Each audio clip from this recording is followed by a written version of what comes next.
Good morning, everyone. Good morning. I'd like to call the March the 28th Board of Commissioners meeting to order at this time. Of course, this meeting is for our first day of our 2023 budget retreat. It is customary for our meetings to begin with an invocation by a sitting commissioner. And during this time, people in the room can stand and join us in that prayer if you like. You can use it for your own prayer, or you can use it for a moment of silence, whatever you have on your heart this morning. Then we will do a Pledge of Allegiance after that, and the invocation this morning is by Fred Belfield, and then the Pledge of Allegiance will be by Vice Chair Wayne Outlaw. Mr. Belfield? All right. Let's stand.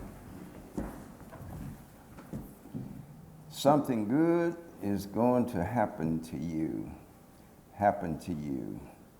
Something good is going to happen to you this very day. Jesus of Nazareth is passing our way. Our Father, we just thank you for your Son Jesus, who died on the cross to save us all. We pray, Father, that as we enter into this budget session, that you will touch our mind, our hearts, and that we do the right thing for the citizens of Nash County. We know, Father, if we believe in you, you love us, and we love you. You lift us up, and we know everything will be all right. These blessings we ask in your name. Amen. Amen. You join with us in the Pledge of Allegiance. I pledge Allegiance to the flag of the United States of America and to the republic for which it stands, one nation, under God, indivisible, with liberty and justice for all.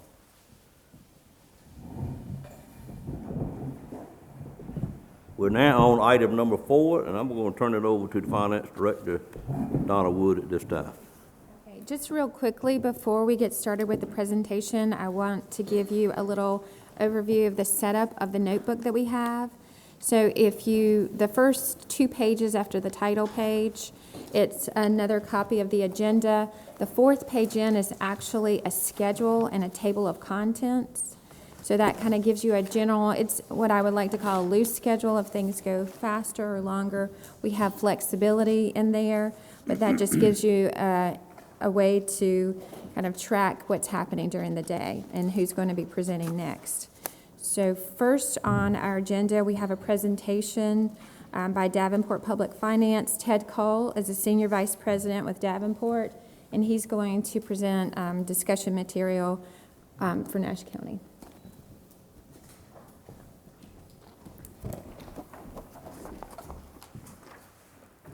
Good morning. Good morning, sir. Hope everybody's well. Appreciate the opportunity to be here. All of y'all at the table should have a book that I passed around earlier. It's exactly what's on the screen. It may have a few more things in the appendix, but it will allow you to look at some slides a little more easily because there's some smaller print. Let me just make sure I don't. I think we've allotted roughly an hour for this, but certainly we don't necessarily need that much time depending on how it goes and what kind of discussion there might be. And I would encourage you, certainly, if you have questions along the way, let's try to make it more of a discussion than a presentation. So feel free to ask any questions you have. And I think I've presented to most all of you all before, but again, I'm Ted Cole with Davenport. We have served as the financial advisor to the county for a number of years, and largely our work with you all has been about capital planning for capital projects and then ultimately helping finance projects when those are ready to be financed and when the board approves them, and then some ancillary topics along the way, but generally around finance and capital. So a little bit about what we're going to cover today. The book you have has several appendices, and I'm not going to go through those, but they are there if we need to look at something more detailed.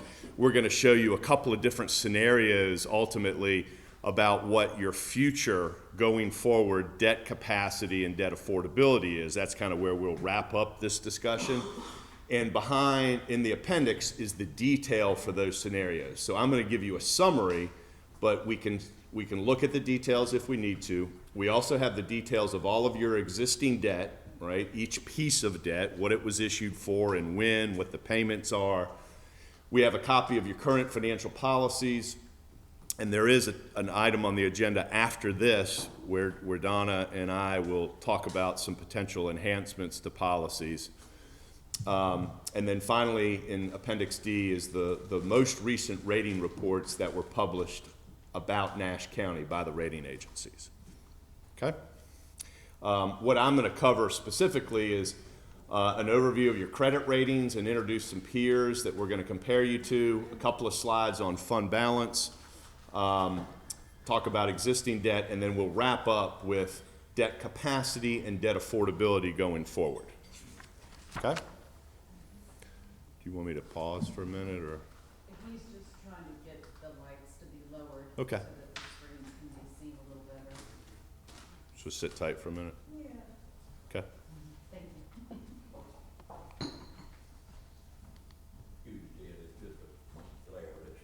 No problem.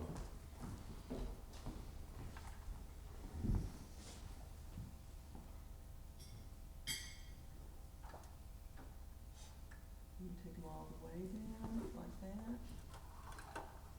You want me to cut that row off? Yeah, cut that row off, that's great right there. That's good, thank you. Excuse me, Dave. That's all right. Trying to do that while As long as nobody falls asleep on me now here. All right, there are page numbers in the lower right corner, so I'm on page 3 here. Again, these are the topics for discussion. I kind of just walked through those for you.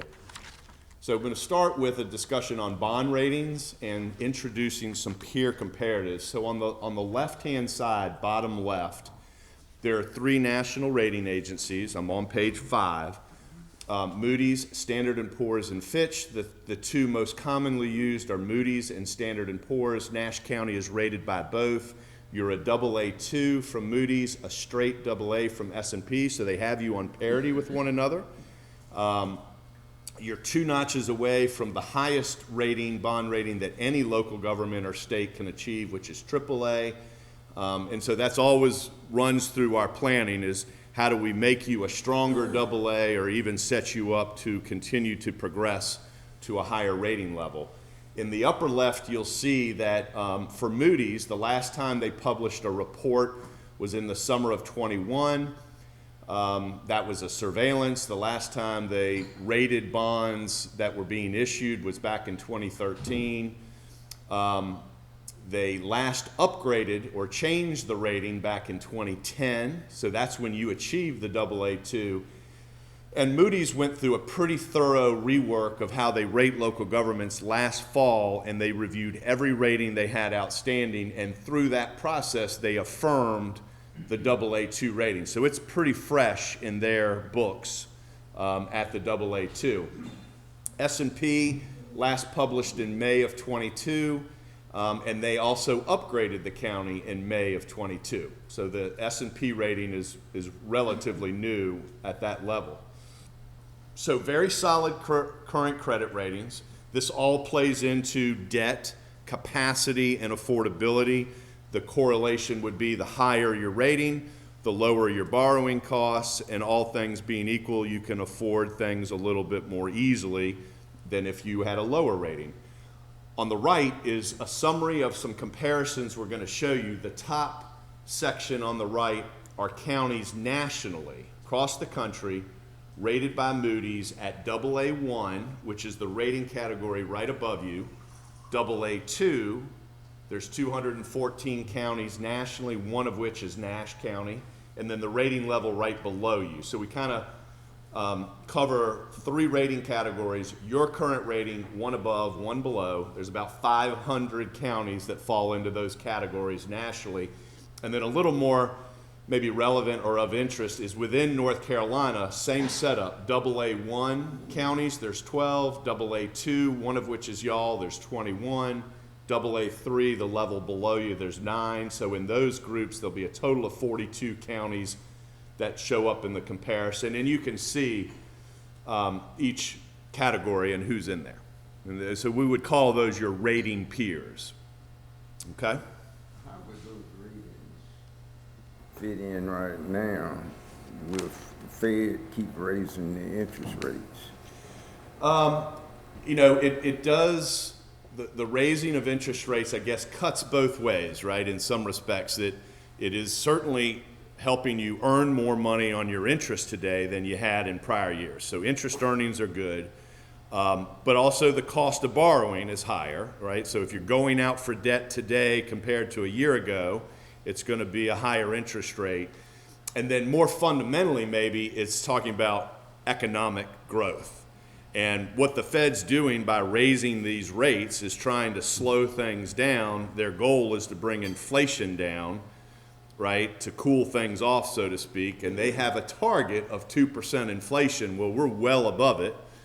And they keep raising rates, hoping that they're going to see things slow down, bring inflation down, which would lead you to think maybe the economy slows a little bit, but it's been slow to happen, right? They've been raising rates, and these things really haven't happened very quickly. So they're waiting to see if it will grab hold and slow things down. So the rating agencies are looking at that as it relates to local governments, just to watch what that might mean for your economy, right? I mean, job growth, tax-based growth, wage growth, they'll be looking to see if things do slow down, how does that impact your particular economy compared to other economies?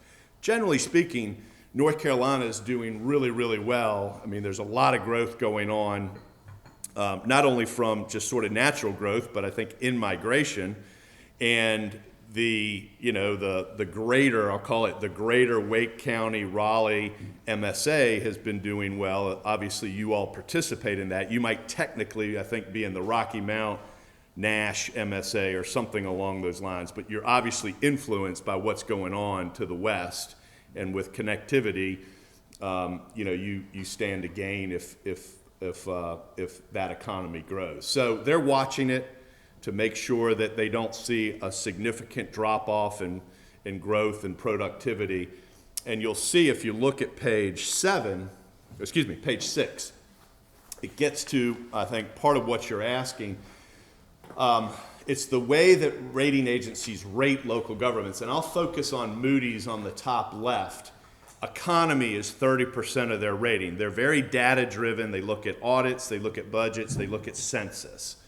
And they start with the data. And economy is worth 30% of the rating. So what's in there? It's tax-based growth. It's assessed value per capita, which is just math, right? Your total assessed value divided by population. It's wage levels, it's wealth levels, as presented by the census. And it's also your economic growth. They look at GDP, gross domestic product, of the county and the region compared to the state and the U.S. And the check boxes there for economy, it's under long-term control. The point we're trying to make there is you all as a board don't really influence those types of things in the short term, right? Your decisions don't necessarily move the needle on tax base and wealth levels and wage levels in the short term. It's really a longer term play about economic development, creating a community where people want to locate and invest. So it's 30% of the rating, so it's very important. And that's, I think, the area where the rating agencies might be looking at what's going on nationally with some of what the Fed and other policies going on. And if they see a significant downturn, that will certainly cause them to maybe dig in and understand how one community maybe is dealing with that type of an event versus another. Financial performance is 30% of the rating, so that's really how do you perform relative to budget and fund balance and cash balances. You have, as a board, you all have both short-term and long-term control over that. So decisions you're making as it relates to budget and funding things or not will influence financial performance.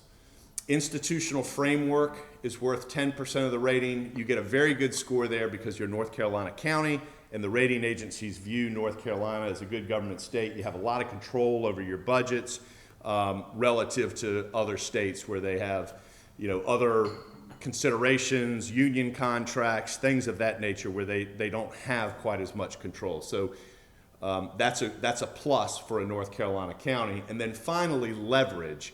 It's not just debt, it's debt, certainly, but it's also pension liabilities for employees and retirees. It's post-employment benefit liability for your retirees. It's things like landfill closure and post-closure obligations, things like that, debt and debt-like obligations. And that's worth 30% of the rating.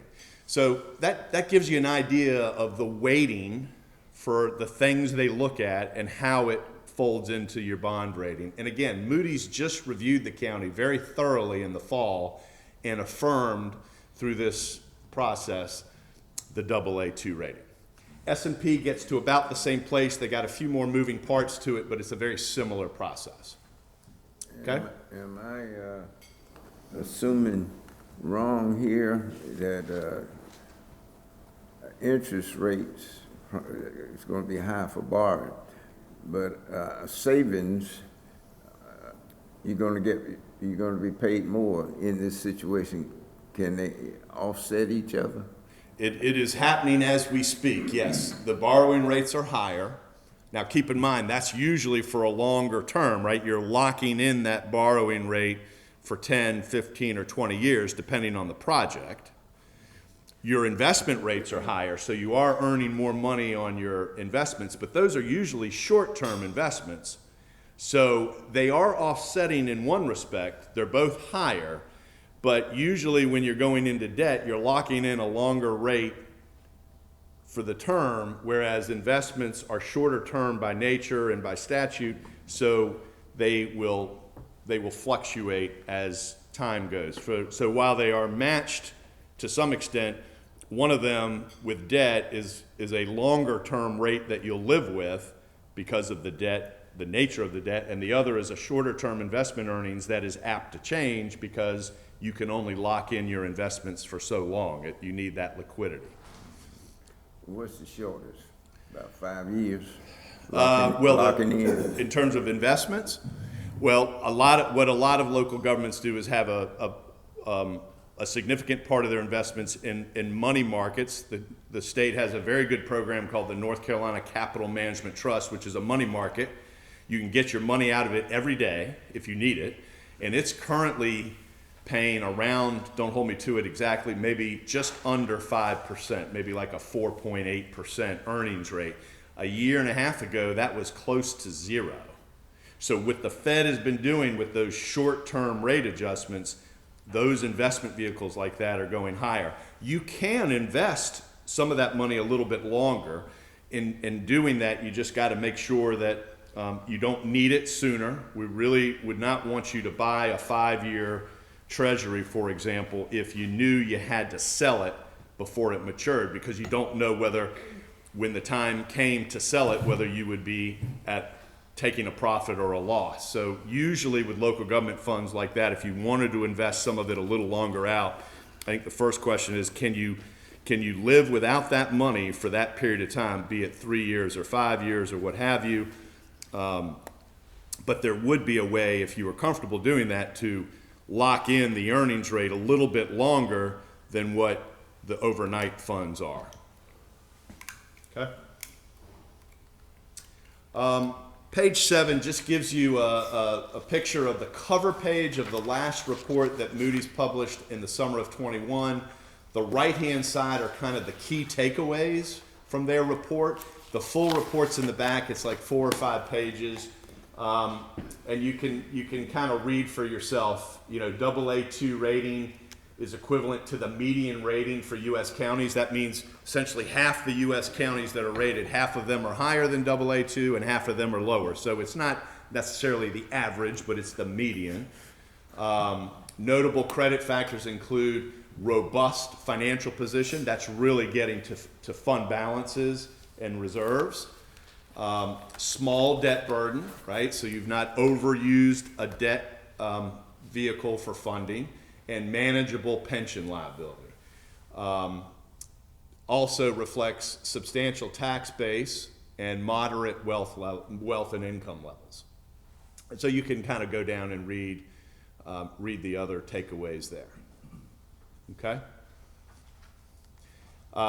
Page 8 is the same setup for the last S&P report, which was in May of 22. The full report's in the appendix. S&P has 7 areas, I'm in the upper right corner, 7 areas that they look at, and they use very specific language. Very strong is the best wording you can have. Then it's strong, adequate, weak, very weak. So it's very specific. And so what you'll see is they're referencing here a weak economy. And again, you're getting to things there like tax base per capita and certain wealth measures. Very strong management, right? That's both professional management and board management, policies, procedures, processes that are institutionalized, planning work, for example. Strong budgetary performance. So how you are performing relative to your budget is considered strong. Very strong budget flexibility. So it's getting to reserves, it's getting to control that you all have over your budget. To make adjustments as needed. Very strong liquidity, that's cash, and very strong debt and contingent liability position. That's what we talked about, pretty self-explanatory. Again, you've not over-leveraged. And then finally, they also view North Carolina as a good state, so you're very strong in institutional framework. So there's only a couple of areas within S&P that you're not very strong. And on the economy, not to say you don't control it, but it's not something that's going to happen overnight. But the things you're doing, I know we're in the midst of talking about some shell building projects, right? Trying to create inventory to help spur growth, and a number of other things that you've done over the years that are, directly tied to economic development or just tied to trying to make this a more desirable place for people to come and invest. All right, so we got a couple of slides. Anything on the ratings? Any questions y'all have? All right, so we got a few slides on fund balance, page 10. So we've just done this graphically. The upper left, we've got 5 fiscal years shown, fiscal years 18 through 22. And what we're graphing here is your general fund. Operating revenue is the gold line. That's the revenue within the general fund. And then the bars themselves are looking at debt service in the light green and general expenditures excluding debt and capital in the dark green. And so you can just kind of see how things have evolved over these 5 years on both expenditures and revenues. And you can also see the positive variance in each year, revenues over expenditures. And that gap has widened a little bit in the last few years, which is a good thing, right? There's a little more positive variance between revenues and expenses. I think we've all seen or heard sales tax, for example, is really performing very strong in recent years. There may be some COVID and stimulus money that's running through some of these numbers that help make the numbers look a little better. But our takeaway from that top left is you're structurally balanced, right? On your general fund operations, revenues are higher than expenditures. And I guess there's a couple of bullets right next to that. Sales tax revenue growth, which I guess was 15% in FY21 and 17% in 22 has been a major driver to that performance. I think a lot of us, as we're looking at those trends, and you're not unique in that regard, are waiting for a plateau of sales tax or maybe even a downturn. And if the Fed is successful in what they're trying to do in raising rates and slowing the economy and inflation, we may well see that. It just really hasn't happened. I think month by month, and Donna and Stacy can speak to it, each month you're setting a new record for sales tax distributions compared to the prior month or even certainly the same month in the prior year. Fund balance in the bottom left. So because you're running surpluses, fund balance has been growing. One of the most important components of fund balance is that darker green, make sure I got it, unassigned. Yeah, that's the unassigned component of your fund balance. And I say it's important. It's the component of fund balance over which you all have the most control, the least amount of outside restrictions. It is the component of fund balance that your policy is tied to. So your total fund balance has been growing. All the different categories, that are, driven by accounting standards and practices, right? How do you organize these dollars into the different categories? So total fund balances have been growing. And in the most recent year, your unassigned fund balance grew nicely from 2021. And again, that's the dollars over which you all really have the most control. Okay? Page 11 on the left, we are graphing that fund balance over those same 5 years. And we've layered in with the red line your current policy. Tied to the unassigned fund balance, which is the dark green line, the policy says we want to maintain a minimum of 15% fund balance as a percent of general fund expenditures. That's the red line. The dark green line is above it, so you're in compliance with your policy and then some, right? You're operating at a higher level than your fund balance. That unassigned fund balance has been coming down a little bit. In 2022, it stepped up. You may yet see another increase in 23. It's maybe a little early yet because sales tax lags, but wouldn't be surprised if you saw another increase in 23. One of the things that we're going to talk about going forward, I think it's on the next item on the agenda, is the potential tweak or enhancement to that fund balance policy. I'll cover that in a second. But you're in compliance with your current policy with some cushion. And then on the right-hand side is where we introduce the comparisons to those other rated counties. So let's look at the bottom right. That's the unassigned fund balance, just that one component. And we're graphing the 2022 number for y'all, and y'all are in gold.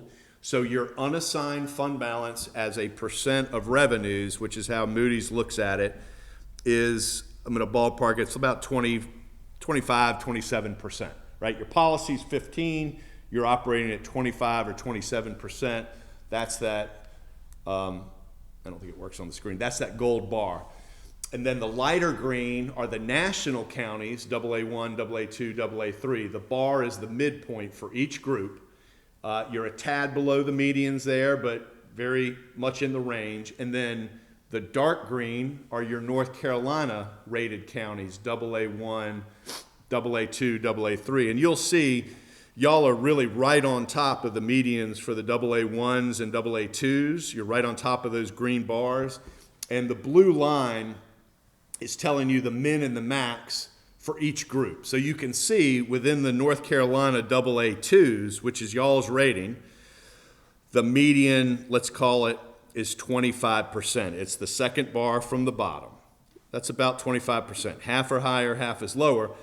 But within that universe, I think there were 20-some counties. There's somebody as low as, call it 7%, and somebody as high as almost 60%. So it's a very wide range within the counties that have the same rating. And remember, you may be a little bit weaker or stronger in one of those rating categories, and it might be offset by one of the others. So it don't read too much into it. I think, as we read earlier, reserves is a strength for you all. Clearly, there are places that have the same rating as you or even a higher rating that aren't as strong, but they might be stronger in other areas, right? So there's no one profile that will drive. But the takeaway here is good policy, you're in compliance, and I think you compare very well to other similarly or even higher rated counties with regards to fund balance. Page 12, this is a setup for the next conversation on the agenda, which is a discussion about how you might consider some amendments or refinements of the reserve policy. I think the current policy dates back to about 2007. It's a good policy. But there may be some reason to consider some additional language. And so I don't want to read all of these to you, but it's just refining, a lot of which is already built into the current policy. So potential policy language, we're going to talk about maybe identifying a minimum, and I'll fill in these blanks preliminarily, a minimum of 15%, which is what you currently have, but maybe a target at a higher level, let's say of 20%. So it establishes that same minimum at 15%. and it will introduce the potential to have a slightly higher target. I think what Donna and I are going to present is 20%. Remember, you're currently at like 25%. So that would still allow a little bit of cushion.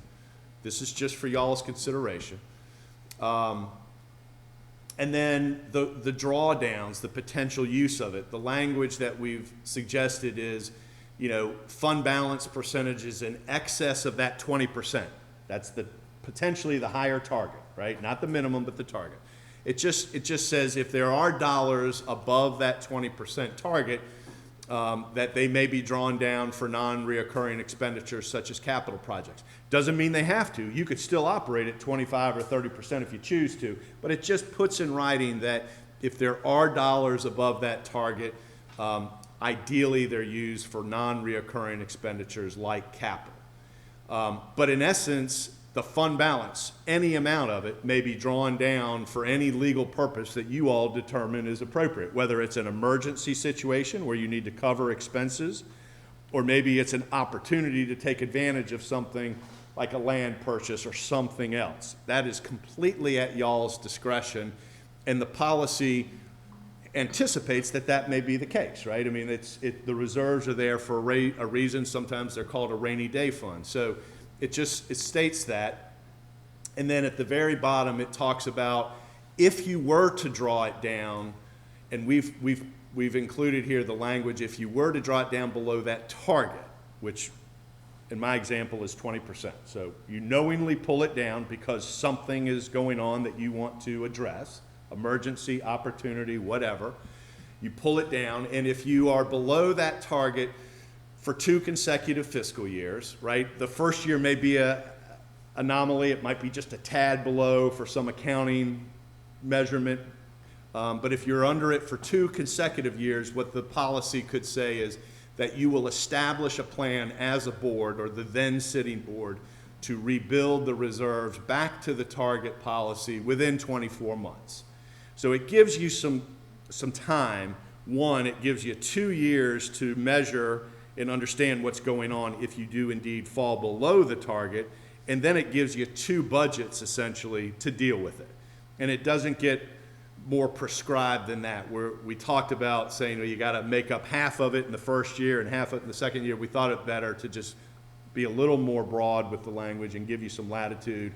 And ultimately, if 24 months is not enough time, you all would control what time frame is appropriate. So it doesn't box you in absolutely, but it does provide some guidance on the minimum and the target, what you could use it for. If you spend it down, no problem. Just want to do so knowingly, and at that time, be thinking about how do we rebuild it back to the level. So we'll talk more about that in the next section, but we wanted to at least set it up. Okay, so talk about debt, and I'm going to start with just the existing debt, everything that's been committed to, that's currently outstanding. The bottom left here, you can see it's about $63 million of debt that's outstanding. That's the principal outstanding. For county purposes, which is basically everything except schools and community college, that's about $28.5 million of what's outstanding. School is about the same, $28.7 million, and community college is about $5.5 million. So that's how the 63 adds up between those 3 major purposes. And you can see graphically, every bar is a fiscal year, starting with the year we're in, fiscal year 23. And you can see how much the debt service is for each of those components. The total payment is around $7 million, and you can see it's declining gradually for the first several years, but then there's some significant drops in the outer years when certain loans reach their final payment. And then you can see it also on the right-hand side in the table very exactly. You have the county payments, the school payments, the community college payments, and you can see on the far right, the sum of all of those is a little over 7 million, 7.1, steps down to 6.7, down to 6.2, and so on. Okay? And we do not have any water or sewer related debt in here, assuming those are not tax supported. They're supported from users. So it's just tax supported debt. Page 15 is the same info, but we have just looked at it in the aggregate. So GO bonds is about 5.5. That happens to be tied to the community college for a vote that was done a number of years ago, and those bonds are paying off. And then everything else that make up the 63 million has been done through what we call COPS or LOBs. They're installment financings with banks for most part, and they're secured by the asset. So it's a pretty typical method of financing projects if you're not going to do a general obligation bond. So the graph is the same as what you saw. It's just principal versus interest as opposed to the county, school, community college. And on the right-hand side, same setup. You can see in the aggregate what's principal is paid each year. This current year, it's about 5.8 million.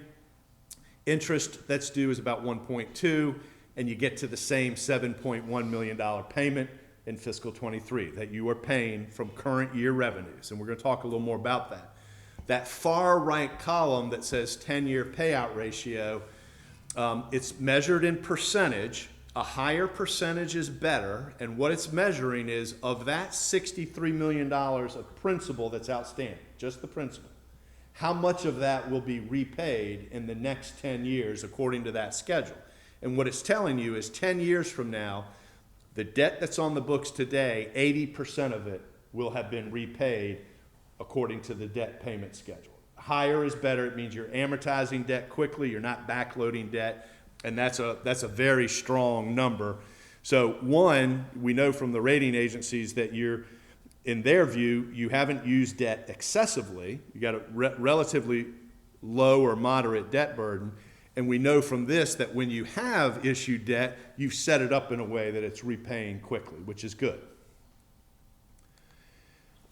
Page 16 graphs that a little bit differently on the left. The green bars are your payout ratio, 80% and getting better. As we go forward and start really getting into CIP, capital improvement plan work, maybe we want to discuss a potential policy related to that ratio. There's not one that's currently in place. Not a problem, but it might be something we want to discuss when we get a better sense of what's on the horizon for capital projects, which I think is a topic on your agenda later this morning. Would you want to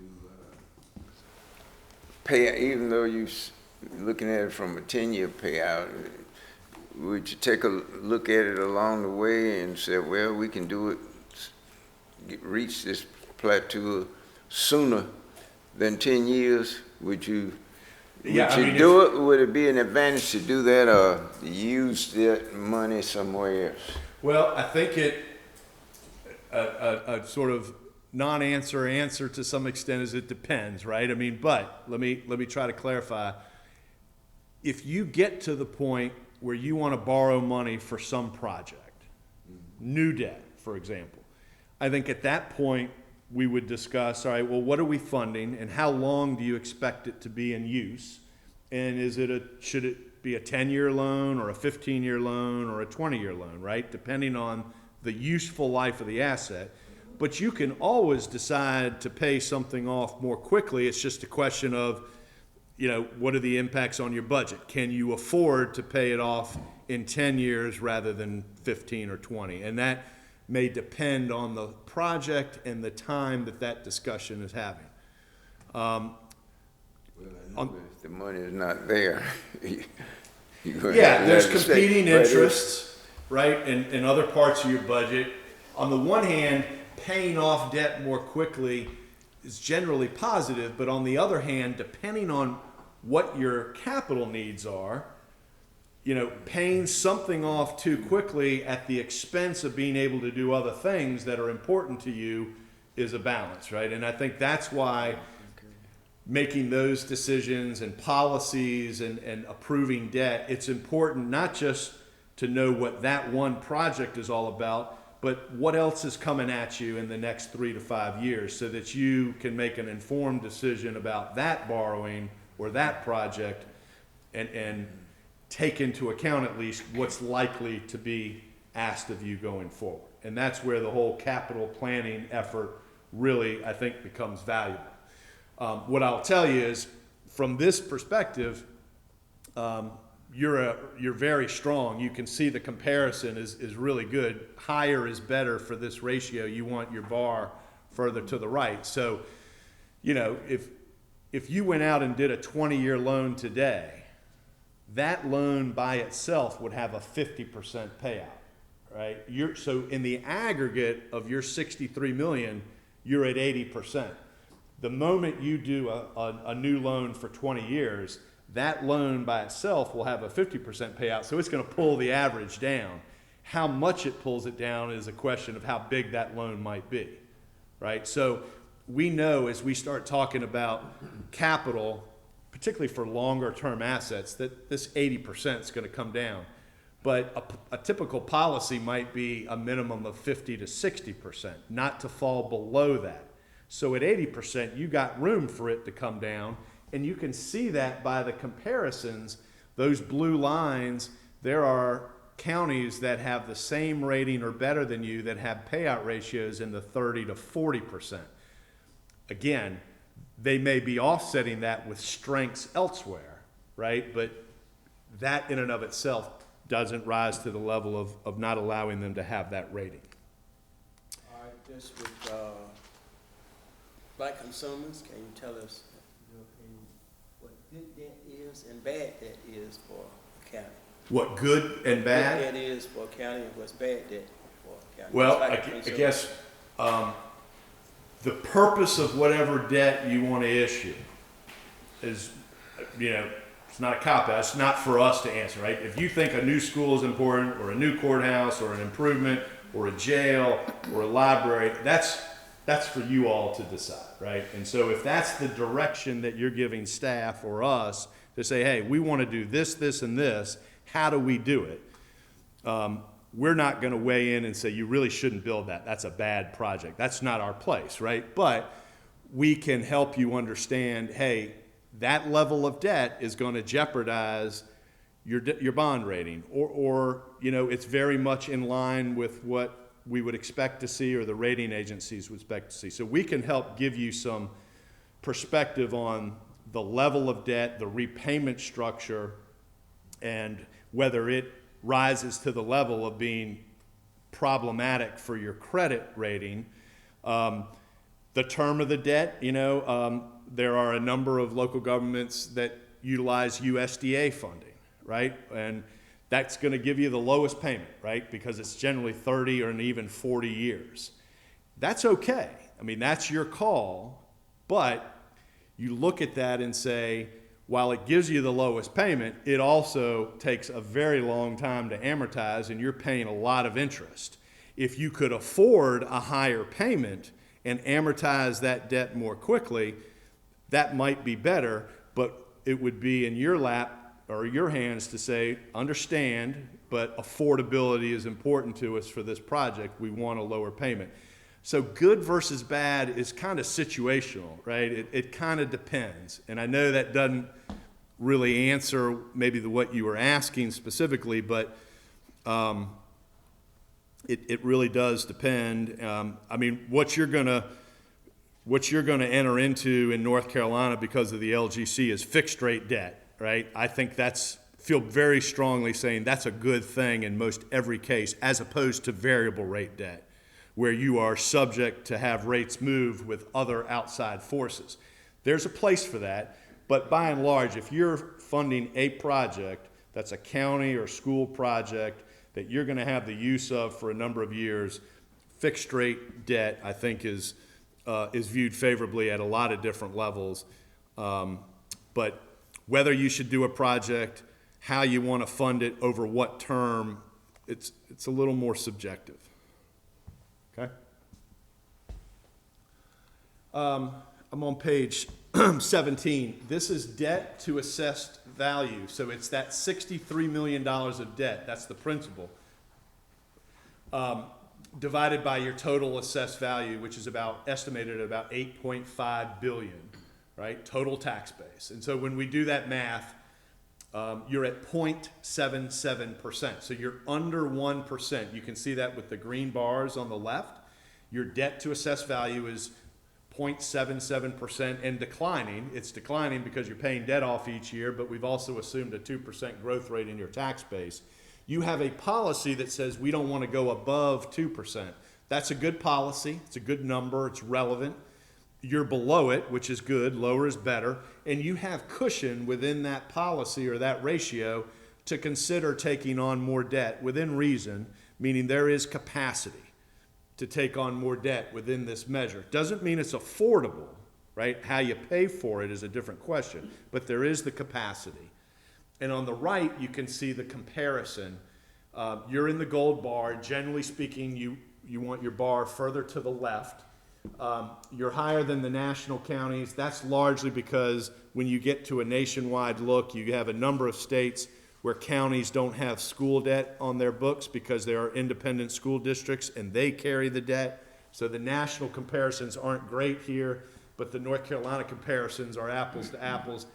You can see you're below the median or right on the median. And for similarly rated counties, there are people that are pushing 1.5%, 2%. So again, you've got a good policy, you're in compliance, and then some. There is capacity here for new debt if that is determined to be needed. And then finally, debt service versus governmental expenditures. This is basically that $7 million of payment as a percent of your budget. And we do the math and we back some things out and add some things back in to mirror what the rating agencies do. But the net effect is it's about 6.5% debt service to expenditures. 6.5%. You have a policy that says we don't want to go above 12%. That's been in place for a number of years. You're below it, lower is better. Like the prior slide, you have capacity. If you decided you wanted to do some capital debt funding, you certainly could demonstrate that you can do that within your policy. Again, it doesn't mean it's affordable. We're going to talk about affordability in a minute. And on a comparison basis, pretty similar to the last page. You're actually compare well to the nationals, even though they may not carry school debt. And you compare, better than most of the medians in North Carolina, those dark green bars, below 8%, at least by S&P rating agency, is considered very strong. And that goes back to that S&P slide, very strong debt and contingent liability profile. Yeah, one question I would like to ask on back to page 17. The estimated assessed value raised about 4.8% between 23 and 24. How did you derive that number? This was given to us. So that number actually came from Doris Summer. She does her best to estimate and calculate what the value is, and we use that number in setting up the 24 budget revenue. And so when we were putting the discussion material together, I provided that to Ted, and you're correct, it did increase over 4%. We did set our growth at 2%, but again, last year was about 1.5 or 2%. This year it was 4, which was, what we're looking at is really nice for Nash County. But that's where he came up with that number. So it doesn't have anything to do with rebound, it's strictly projected on what you're seeing. That is correct. Well, that's a heck of a number. It is, it really is. Okay, thank you. Last policy and ratio is on page 19, debt per capita. So the debt outstanding, 63 million as a base, on a per capita basis. We're using a $95,000 population figure. Do the math. It's about $650 per person per capita at a 95,000 population assumption. The policy y'all have in place says not to exceed 1,000, so you're well below it. And like the others that we've already looked at on the comparison, you compare very well. You're not the highest by a long stretch. You may not be the lowest, but you're right on top of the medians, which is where we would expect you to be when they describe your debt profile as manageable or even very strong. So all of those policies that you have, you're in compliance. You compare well to other similarly rated counties. You have capacity. So I think the conversation that might be evolving here about what do we want to take care of in terms of capital projects going forward, and do we need to use some debt to do that, is a very reasonable conversation. And so we wanted, as part of that, to discuss affordability, and we may need to turn the lights up again, and you need to fold out this page. And I know it's a lot of info, but I think it'll make some sense, and some of you have seen it before. We'll just kind of work our way from left to right. What we're trying to get to here is just demonstrating to y'all how you go about budgeting for debt and capital. Perfect. So if you look at the left, fiscal year, we're starting with fiscal year 24, which is a year you're about to go into. You're working on that budget. Column B is the debt service for county-related projects. That's existing, that's known, no discrepancies. C is for schools, existing debt. D is community college, existing debt. So B, C, and D are just your existing debt profile. E is a placeholder for what you might want to do in the future to support your capital plan. We don't have anything in there for the time being. F, G, and H are placeholders for pay-go funding, meaning cash funding, not debt, paid from current year revenues. And we've got a county pay-go funding at $1.5 million.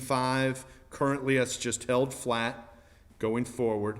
School at $1 million, call it $1.4 million, held flat going forward. Community college at $275,000. So I would expect, this being the FY24, that you're going to be right on that range, I guess, in the proposed budget. So you've got existing debt, B, C, and D. We'll talk about future debt under E, but you've also got a significant pay-as-you-go cash funding program as well. So J, column J, is just adding all of those columns up to the left. That essentially becomes the payment stream that's needed for debt and pay-go, $9.9 million in 2024, and then it starts to step down. The columns K through Q are where the dollars are coming from to make those payments. K is a general fund appropriation for debt that was established in the current year, FY23. That's $2.8 million. That's just coming from general county revenues, sales tax, property tax, what have you. L, as in Larry, is restricted sales tax for schools, right? So there are certain articles of sales tax that you all collect or are distributed to you that are restricted for school debt and capital. Column L is that number, 4.7 million, and we're holding that flat. We're not growing that. We may evolve to where we want to discuss growing it. I suppose in a worst case scenario, that number could come down, right, if the economy slows. And I should have mentioned under K, we're holding that flat going forward, meaning we are building a plan that says don't reduce that appropriation under K. Your actual debt payments are going down, modestly, but they are going down. By holding K, L, M, and N flat going forward, we're creating some surpluses, which will help to start to afford whatever you might want to consider on your capital plan. So K is an unrestricted general appropriation for debt. L is restricted sales tax for school debt and capital. M as in Michael is restricted sales tax for education and economic development. And that's tied to a certain article, 44 or 46, one of those. And then finally, N as in Nancy is lottery funds at an even $1 million. And then we have a placeholder for O if there's some other revenue we want to identify and bring into the model. And then P as in Paul is the pay-go money for the county and the community college. It's $1,775,000. That's the $1.5 million for the county plus $275,000 for the community college. That is in what's column P. So that is you making money available for those projects. And so what we do under column Q is we add up K through P. Different sources of funding, K through P is column Q. And that is flat at $11.4 million a year, right? It's going to ebb and flow. That's why we look at this every year, sometimes more than every year. But under the no growth assumptions, no decline assumptions, it's $11.4 million a year to pay the payments under J. which is only 9 and change. So that's why column R is positive. Those are surpluses that you all will have some decisions to make about what to do with that, right? You got more revenues in this current model than payments necessary. That's certainly better than the alternative, being short, to the tune of 1.5, 1.9, and so on. And so the question for y'all will be, do we want to keep those dollars in the capital plan? Do we want to appropriate them for some other purpose in the budget? I mean, that's y'all's decision going through the budget. But if you were to keep it in the capital plan, those surpluses under R is what will help you afford new projects going forward. And that's what we're about to get to, which is the final slide. What kind of debt could be issued and paid by the revenues in R? That's what we're going to measure for you. How much debt will those revenues support? Okay? You've also got a bit of a capital reserve that you've built up over in column W, about $2.5 million. That is something that you have set aside over the years that is available for capital, whether it's pay-as-you-go or to help fund debt payments. Okay? There's a green box at the bottom that says you do have some additional reserves set aside that are restricted, in particularly $2 million that you have for the health department. That is not included anywhere else in this book. Just wanted to make note that that was out there as well. Your fund balance that we talked about earlier, that unassigned fund balance, that's not in here. This $2.5 million of capital reserve is separate and distinct from that.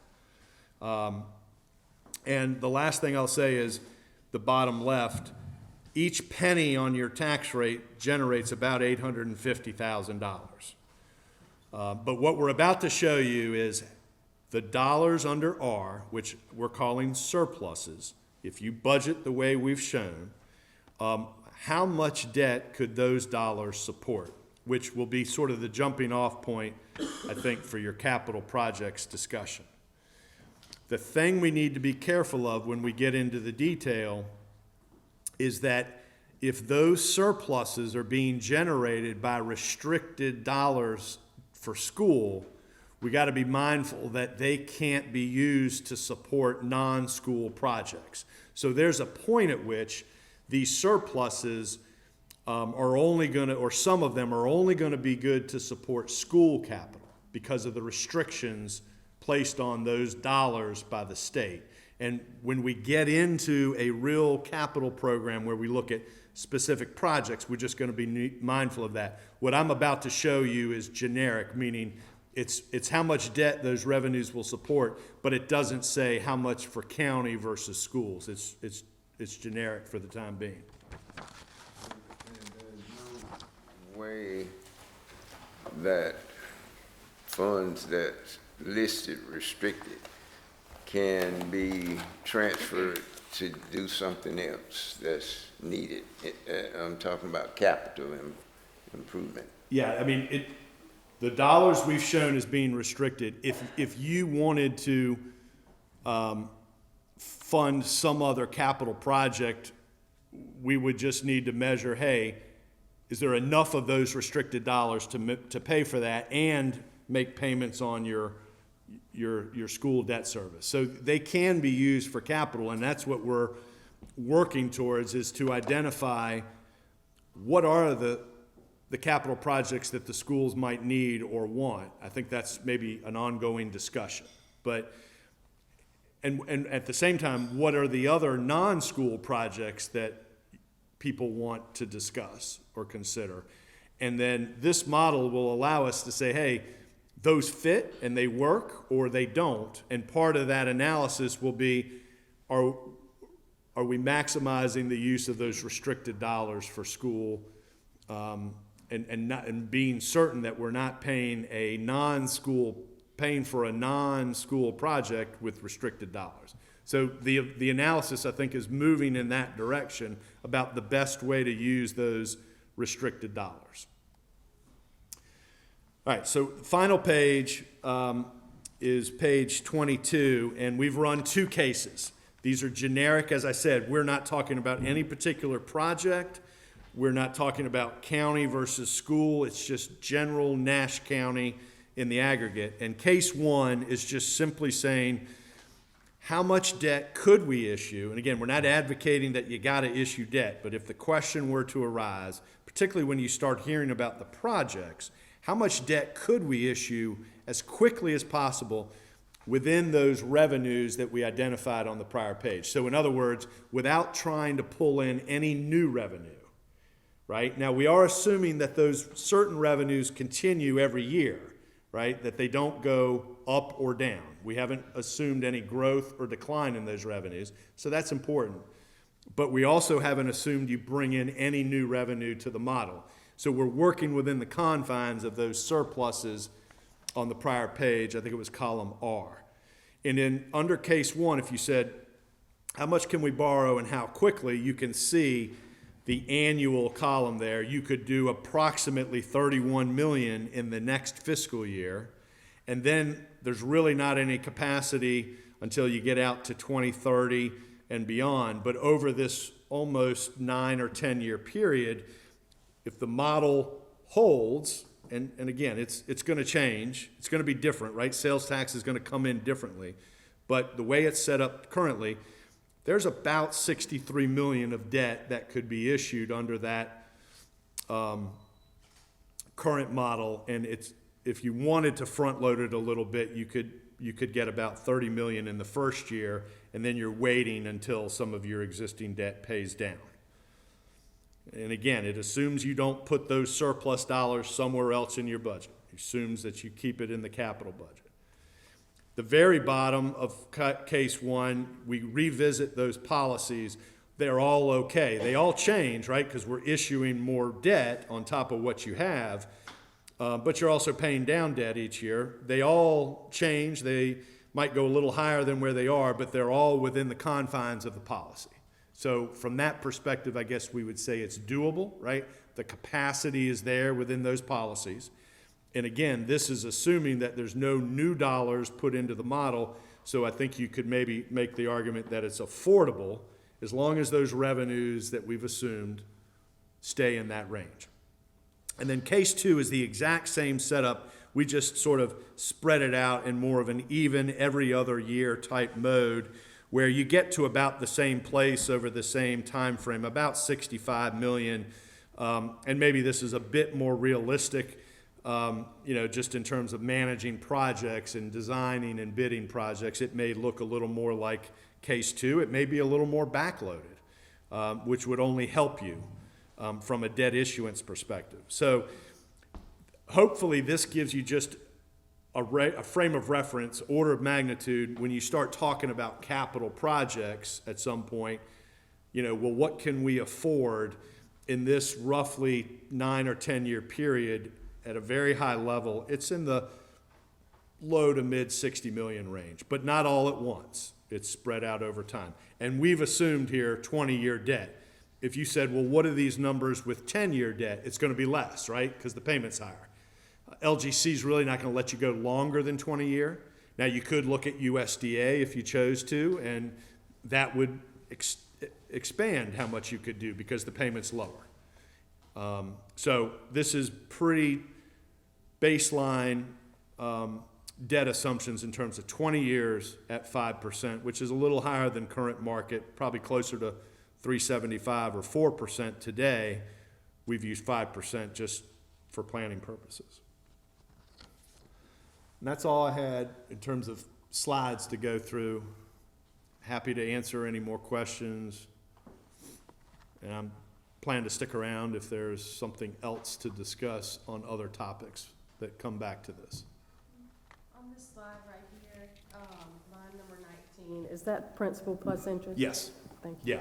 So, under case one, you're issuing 63.6 million, and if you pay those back over 20 years at 5%, principal plus interest is 96.9. You got it.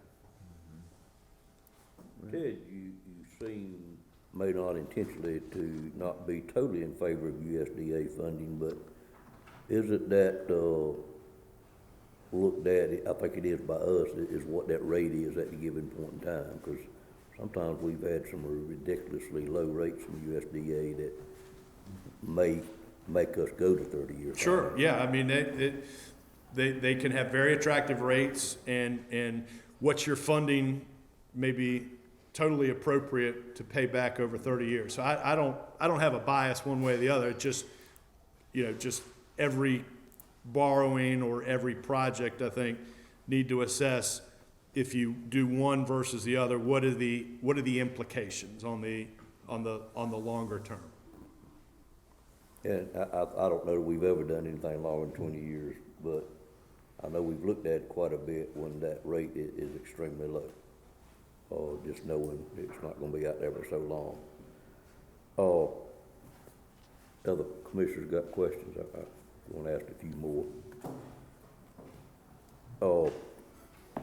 First of all, we recently had a local talk show on TV suggest that since you were the analyst for Edgecombe County, for City of Rocky Mount, and for Nash County, would it be appropriate for us to do a RFP jointly to all of us to obtain a cheaper rate to have you work for us? Certainly, if that's what you want to do. I'm happy with the way the arrangement works now, but whatever y'all think is best. It was just suggested. I actually have a text here from an individual that suggested we may wish to do that. I was really just kidding with you, I think. You do this every day.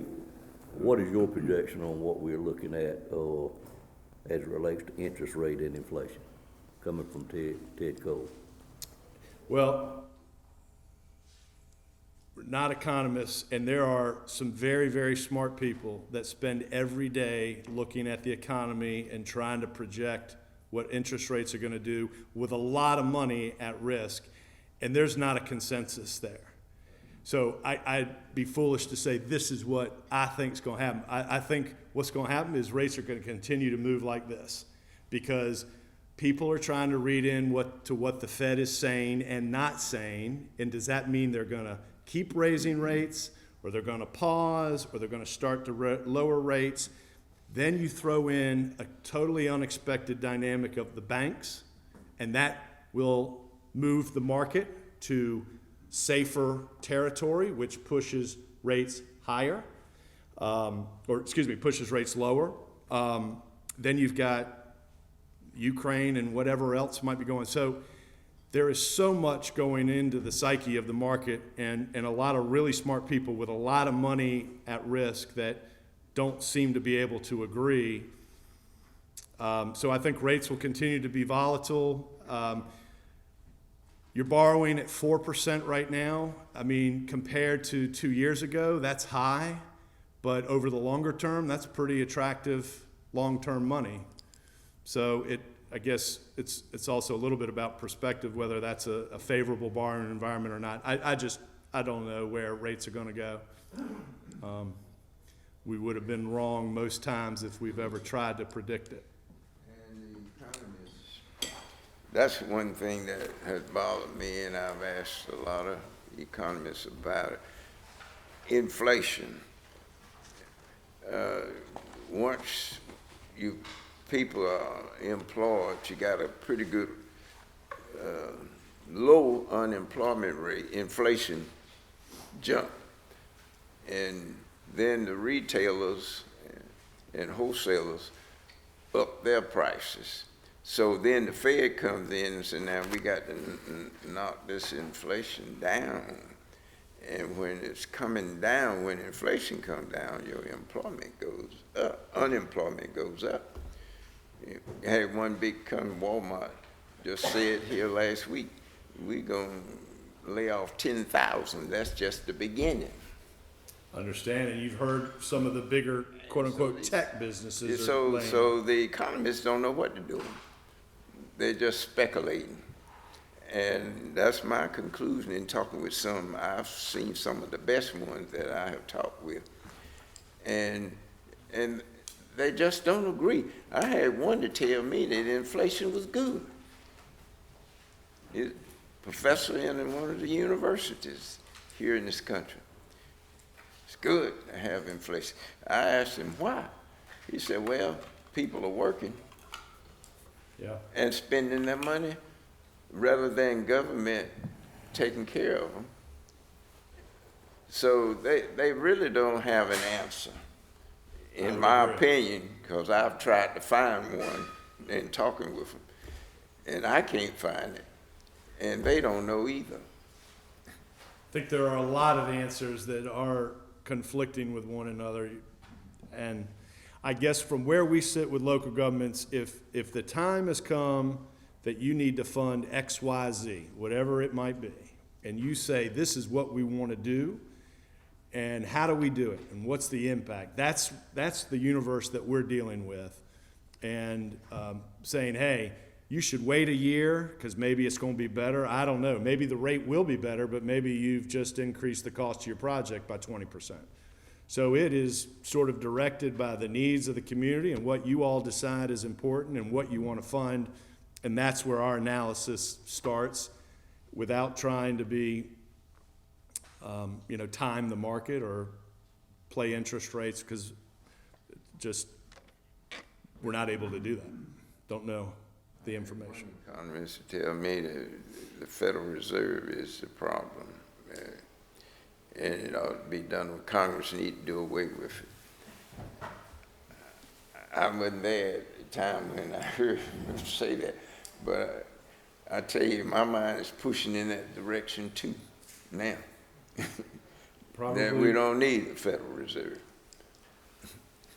Beyond my capability Because to address. it has an impact on even all the way down to the county and preparing and making preparation, planning your budget and everything. Yeah, operating budget, we've seen a lot of projects getting bid, that the bids are coming in higher than expected. Now, I don't know if that says how good the prior estimate was, right?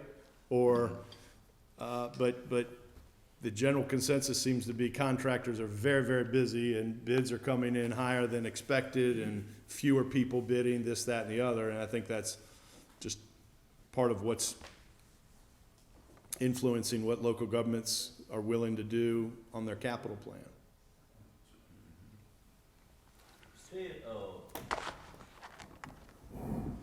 On page 5, under the Moody's AA rated counties, we're talking about 42. Where are the other 58 counties? There's Or just a rough idea. yeah, there are about 10 or 15 that are AAA. So they're not on here, but they're at the highest. And then there's just a handful that are single A, and there's probably 40 to 50 that aren't rated. They just don't have a rating, haven't needed a rating. So there's a very good chunk of North Carolina counties that don't carry a bond rating. Not to say they're not creditworthy, they just haven't needed, because they're borrowing from banks or USDA or some other mechanism that doesn't require a rating. But wouldn't it be best to have one? You can always establish one, right? I mean, there's nothing stopping you from getting a rating, but normally it's being done in conjunction with issuing debt through a lending process that requires the rate, basically going to the bond market. So they would if they don't have a rating, there's a few places that have said, we're just curious, we want to know, we want to have a bond rating, let's go get one. You can do that, you have to pay for it, but normally it is done in conjunction with issuing debt, and it's established at that point because the rating is tied to the debt. If all of your debt paid off, your rating would go away unless you decided to keep it, pay for it to keep it in place, because the bonds they're rating would be gone. Well, those 40 is the norm, would be they're in better financial shape then than everybody else? What's the first part of the question? Those 40 that you say do not have a rating, are they generally in better financial shape than all the rest of us? No, I think it's a mixed bag. You'll have some that don't have a rating that would be very highly rated and some that would be very low rated. I think it's all over the map as to where those others would end up. Do some of them stay away from ratings because it would look so low? Maybe, or they just have figured out, one, they may not be doing any capital. Right. Two, they might just be going to banks or USDA, and so they are doing capital, but they don't need a rating to do it. So there could be any number of reasons. In local times, what do you see in the rate difference between GO bonds and COPS? So it does ebb and flow a little bit, but I think a good estimate would be if you're borrowing on a general obligation pledge, which is backed by your full faith and credit, Right. taxing authority, let's just say you're at 4%. On a non-GO, subject to appropriation, meaning you all as a board would have to appropriate it in the budget each year, so it's not backed by your taxing authority, it's probably backed by a mortgage on a building. Maybe that's a 410, 415, something in that range. So it is a little more expensive, but Not much. may not be a game changer. And it, I guess, if it's a good essential project like a school or a county building, that differential might even be smaller. Thank you.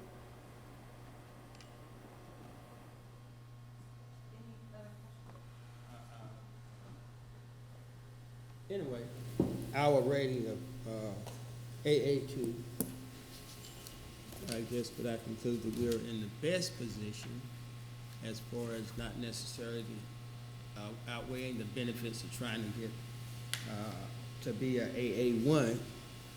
And with everything that you have said, that we're in a good position at doing what we are presently doing. Mm-hmm. And I guess the raised a question is that you gave how much 1 cent would bring in revenue Generates. if we decided to have an increase in tax base.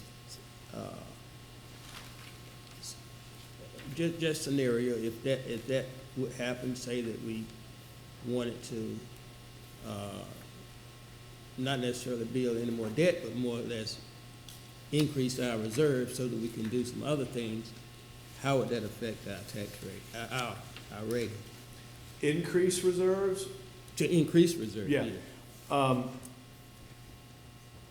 You've already, in their eyes, you've already got very strong reserves. Not to say that increasing it more wouldn't help, but there is a point at which, you know, you're only going to get so much benefit for that. I think the, and you have the ability to take on more debt and I would say not hurt your rating and even still position you to improve. I think the biggest for you all is elements of the economy and wealth levels, earning, affordability, and again, that's a slower process to evolve. The non-reval tax base growth you've had is a good indicator that things are moving in that direction well. It's just a question, are you moving in that direction faster than everybody else, right? Not just keeping up, but gaining ground. So I think you could add to reserves, but there's a point at which you're not going to get any more credit for it because you're already very strong. I think the tougher part of this is those economic measures that are just harder to manage in the short term. That is going to be the big driver of improving your rating and going forward. There's only so much you can do to offset that by having low debt or high reserves, because remember, the economy's worth 30% of the rating, so the other 70%, you got to do a lot to overcome a weaker 30%. Not to say you can't maybe get some incremental value. I'm not sure without economic growth in those particular ratios, you would have enough to move you to the next level just yet. But they'll look at it, I mean, they look at it every year. They may not talk to you every year, but they do look at it every year.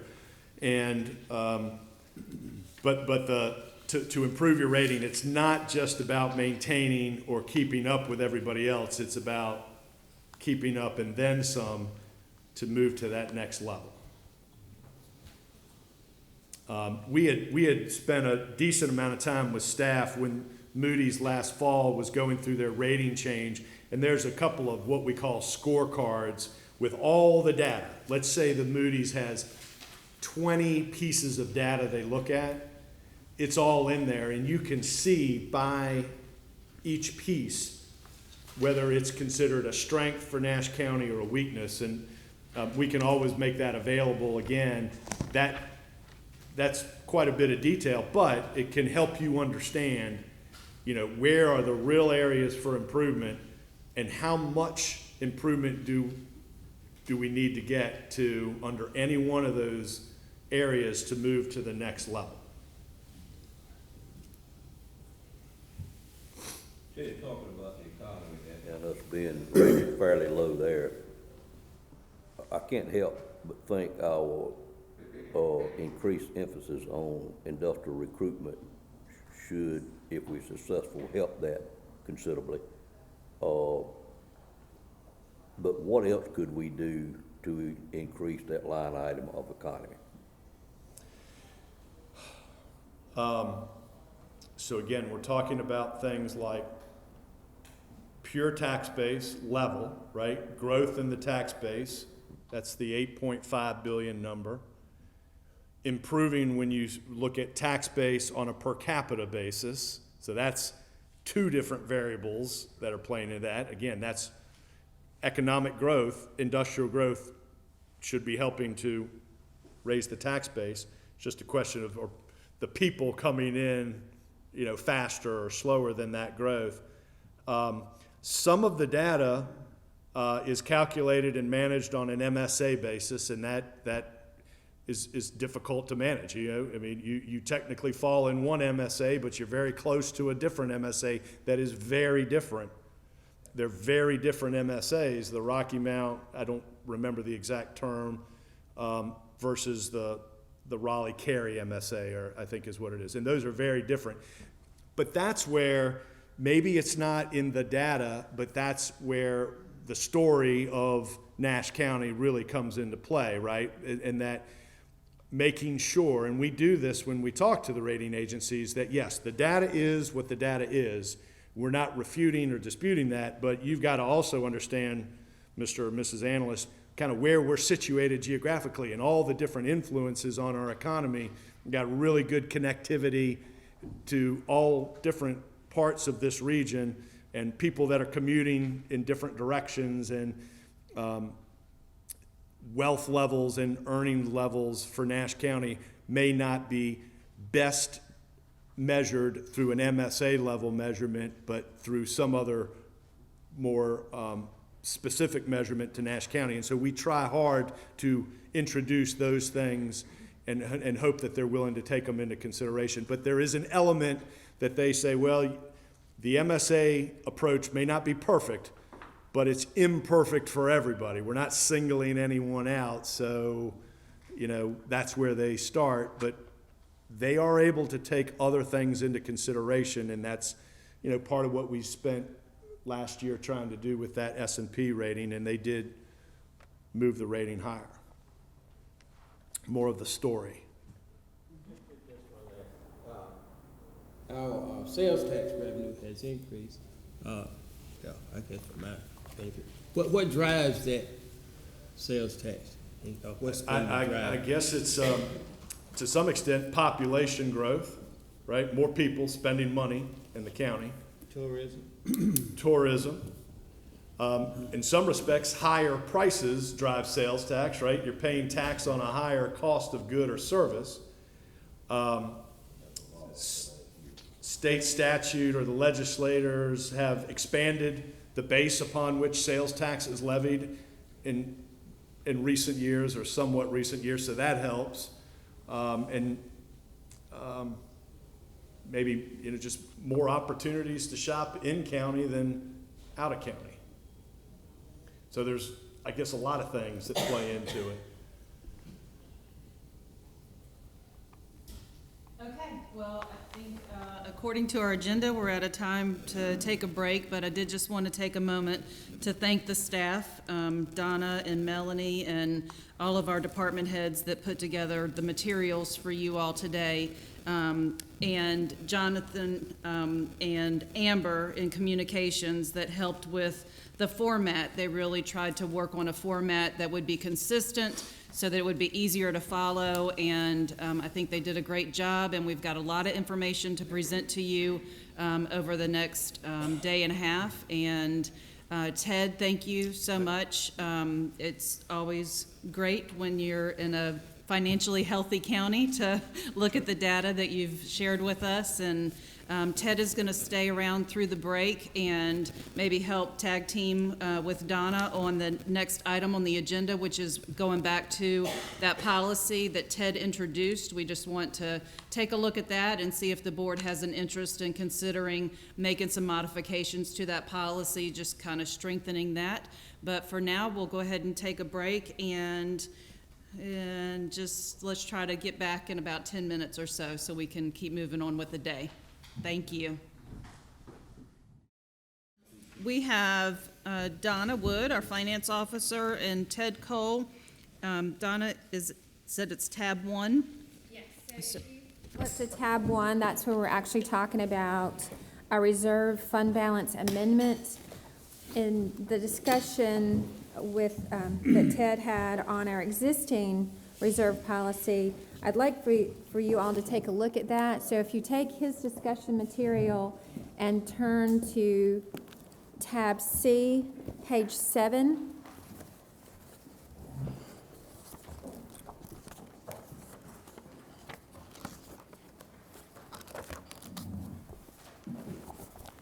In this book right here, the discussion material from Davenport, it has our existing reserve policy. I just want you to see that first. So this is in the discussion material from Davenport. I think it might be page 6.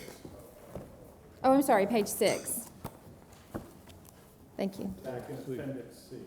Yes, appendix C. So I wanted you to see, this is our policy that was established in 2007. See page 6.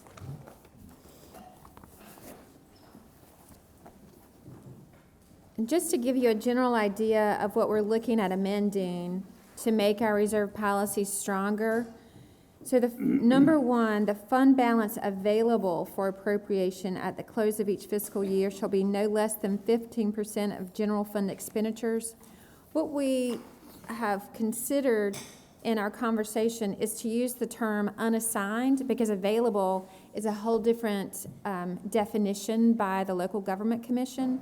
And so when we were talking with Davenport on our current policy and best practices and to make it stronger, one was to change the word from available to unassigned. And that gives us more flexibility, more of what I think most local governments look at when they're setting their fund balance policy.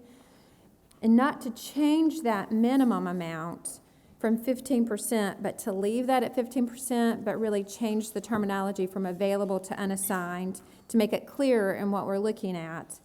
And the other item that we would like to consider is, as Ted talked about, setting a target fund balance as well. So our current policy does not have a target.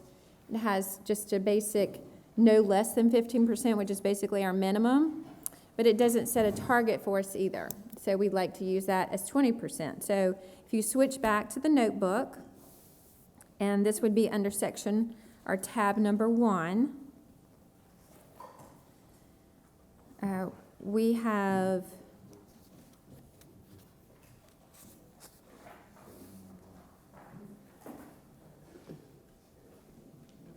tab 1. Well, right now we're working with 2 books. So if you go to the notebook that we put on your desk, the tab 1 actually has in there, and it talks about our existing policy established in 2007.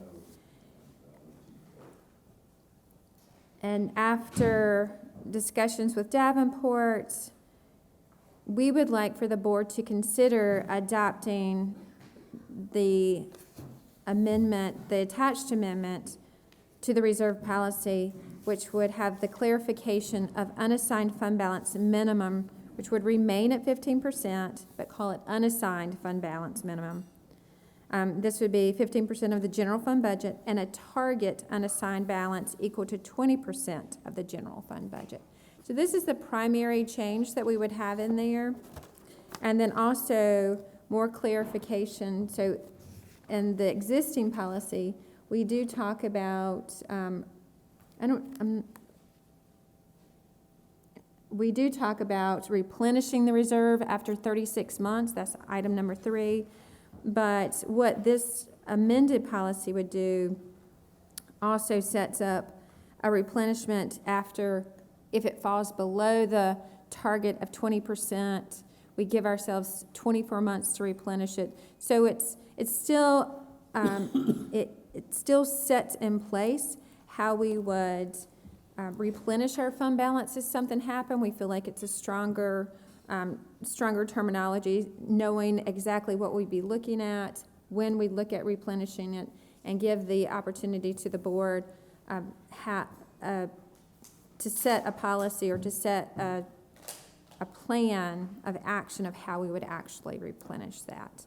And I'm going to see if Ted could add anything to, sorry. Yeah, no, I think that is very much consistent with the conversation, and as we said, I don't think it necessarily changes the essence of what your current policy says. It does get a bit more specific in certain areas. The 20% target, I think, strengthens the policy. You've been operating at a higher level, so I think if you adopted this today, for example, you could immediately say, we've been in compliance with this new policy for the last several years. It's not as if you're trying to get there. And ultimately, you all still have complete control to manage below or above that, depending on what's going on. It just is connecting the dots that if you do spend money in such a way that reduces you below that target, it kind of pushes you towards addressing it, acknowledging it, and discussing how to get it back to that level in some period of time. But it does, I don't think it really ties your hand in too tough of a way. It allows you time to get there. And again, it just assumes that, you're comfortable going up additional 5%, which you certainly have been in prior years. You've been at that level and then some. I think that's the biggest question. The rest of the language, I think, is not all that different from what's in the current policy, just maybe a little bit more spelled out, if you will. I know y'all in your world understand what you're doing real well, and I get what you're doing. Did we consider just moving to 15 to 20%, and then possibly put the second clause y'all put in there, if we were to drop below the 20%, that we had 24 months to get it back to the 20%? So we would move that up, and of course, my second part of the question is where we stand with the other 100 counties with the 15%. You probably don't have that with you, but I think it would be simpler to just move the 15 up to 20. Well, one thing that I really would like to put in place is changing the terminology from available to unassigned. Available has a whole nother meaning in the world of fund balance, and so just to clarify that, that would definitely be one thing I want to do. The other thing, as far as looking at fund balance minimums, you really have to look at your peers. You can't look across the board at 100 counties, because we could look different than a coastal county or a mountain county. We really have to take a look at where we are and who we match up against. The LGC, it's a rumor about the 8%. You really have to look at what your county has to offer, where you stand, where your emergencies could hit, and what it could actually happen to you in terms of what you need to reserve for your fund balance and have in as a minimum or a target. But I would be fine with if the board felt like we wanted to move a minimum to 20%, but, which works for me. My big thing I'd like to change the terminology from available to unassigned. You got your reasons for doing that, and Right. I have no issue with that whatsoever. I think just going to a straight 20% minimum certainly is a simpler policy, and it gets you to maybe pretty much the same place, a little bit more straightforward. And then we can understand. Understand? Yeah, no, that's fair, and you want to be able to, but you could still say, look, you know, we wanna look at a 2-year period. If we're below that 20%, Right. then that triggers the time to get back in compliance. That would be, I think, a slightly stronger policy, if you're comfortable with How did that. the rest of the board feel about that thought? Me, we've been doing fine with 15%. And move it to 20, and then you fall below it, then your bond ratings are gonna be affected. Not necessarily, I mean, Most likely it will. Well, you can say not necessarily, but when they look at you fall below whatever rating you have set, and maybe at least consistently below at least 2 or more years, then it is going to affect your bond rating.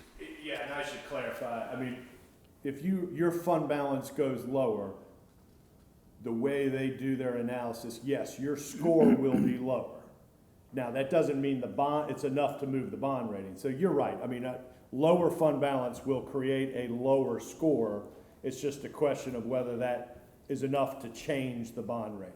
So, But on the other side of that, the higher policy could potentially increase the bond rating.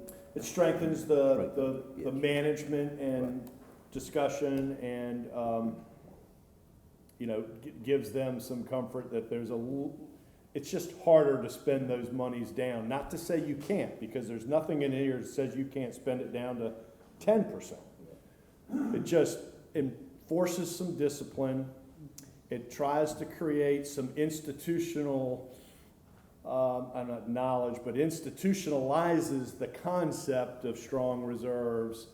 A future board can change it, but if they want to abide by their policies, again, it doesn't mean they can't spend it. It just says there are some things that you should be doing when and if you spend it to demonstrate that you are aware of that and you're committed to getting it back to that level.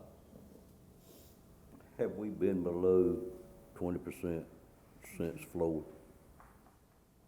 No. I realize that this is something that I just brought to the board, and you haven't really had an opportunity to take a look at it or ask other questions.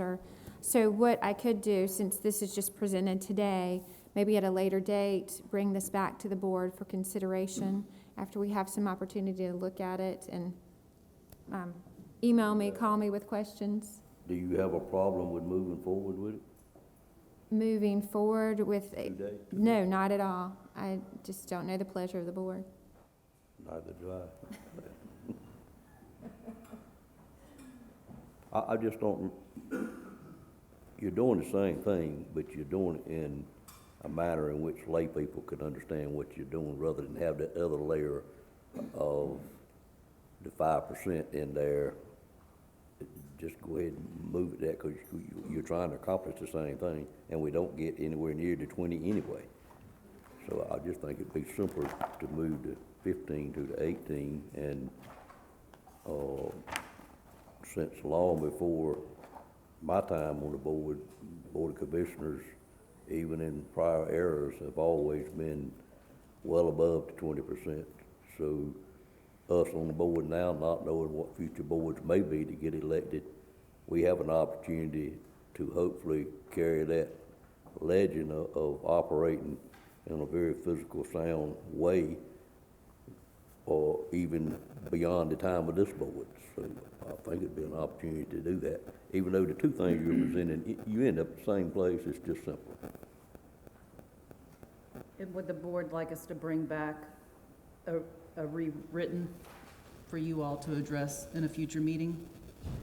I mean, it's the same as you got right here, except you changing that, you taking that remaining and changing it to 20%. Right.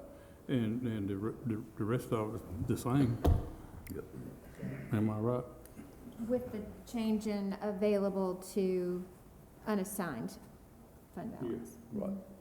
And maybe, You want that done, I don't do. you? I would really like I don't know what that the done. reason is, but you made it clear. and I just. And the payback, having a plan for payback, I think the timing on that changes a little also from the 36 months Right. to 24. I noticed that. Mr. Arrington? Okay, our benchmark is 15%. Right. Current policy is Right. 15%. Yes, sir. So you said we've been operating 20% over. I guess I need to know for how many years and that has fluctuated. On page 11 of the materials that Davenport provided, that's where that information is. We have a 5-year look back on that you can see. Didn't you say we hadn't been below 20% since Floyd? No, we haven't. But I can provide that to the board, what that looks like. If requested. Yeah. It's recommendation. What'd you- 15%. What's that? I say that, the recommendation here, they're bringing a 15% fund balance.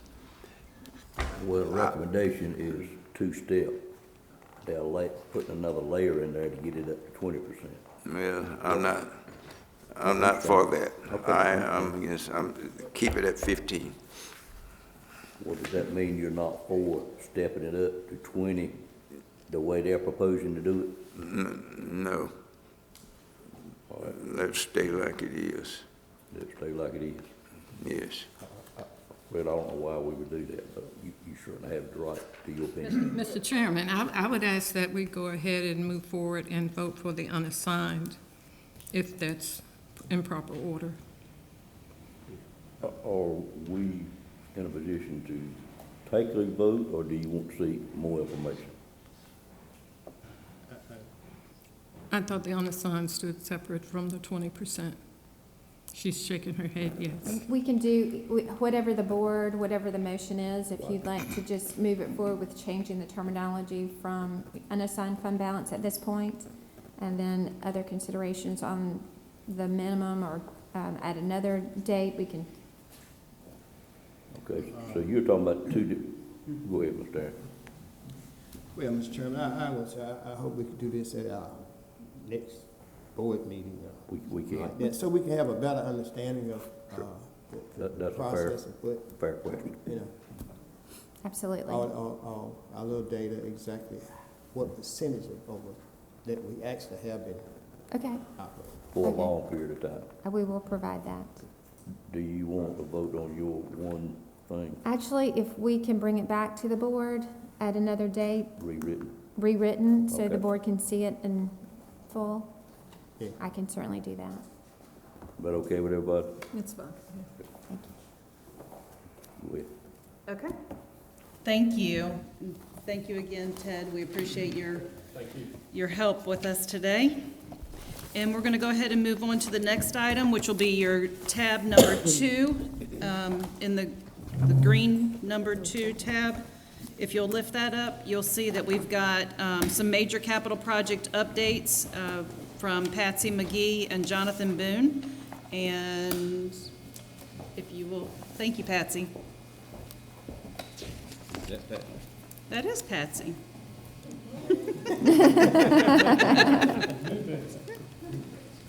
Good morning, as you know, I'm Patsy Assistant City County Manager, and I've worked almost 20 years with Nashville County. Currently, I oversee the Grants and Intergovernmental Relations Department, and today I'll present to you, within 15 minutes, an update on 4 capital projects which are partly funded with 1 or more grants.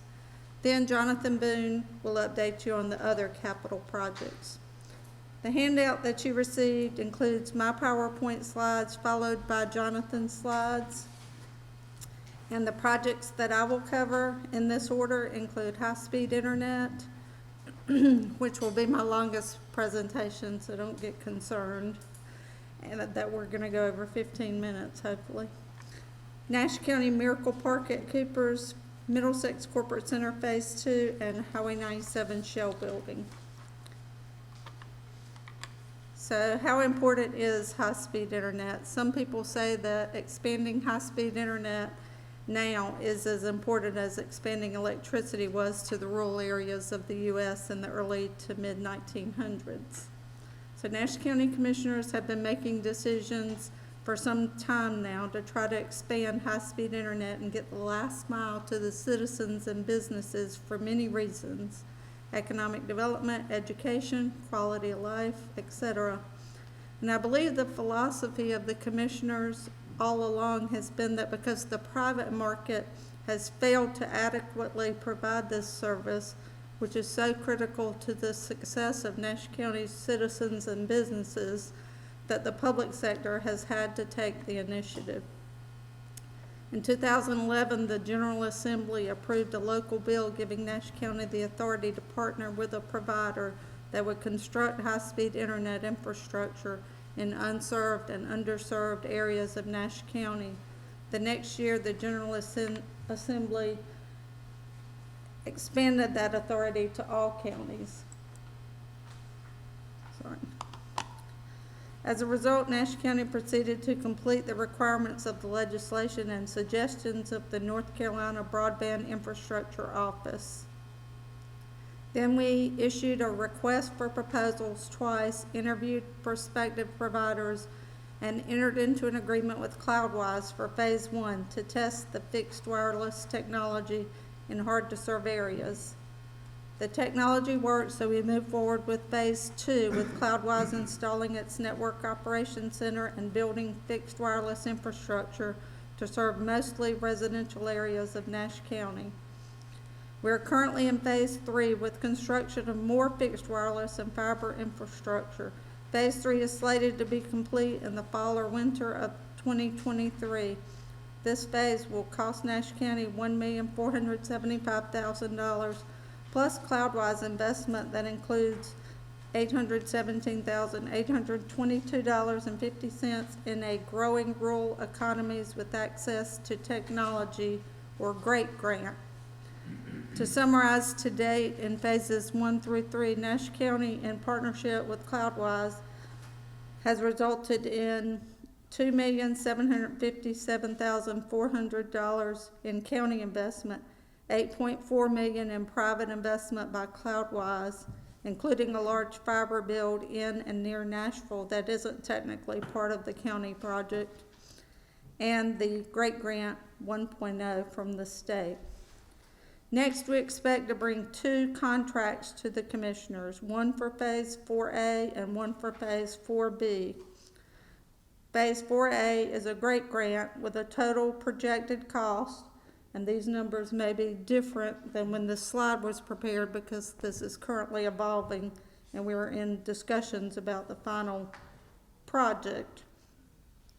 But with a total projected cost of $6.78 million, to include fiber infrastructure in various qualifying areas of Nash County, funded by a committed $4 million GREAT Grant 2.0 from the state, $1.39 million in public investment by Nash County, and $1.39 million in private investment by Cloudwise.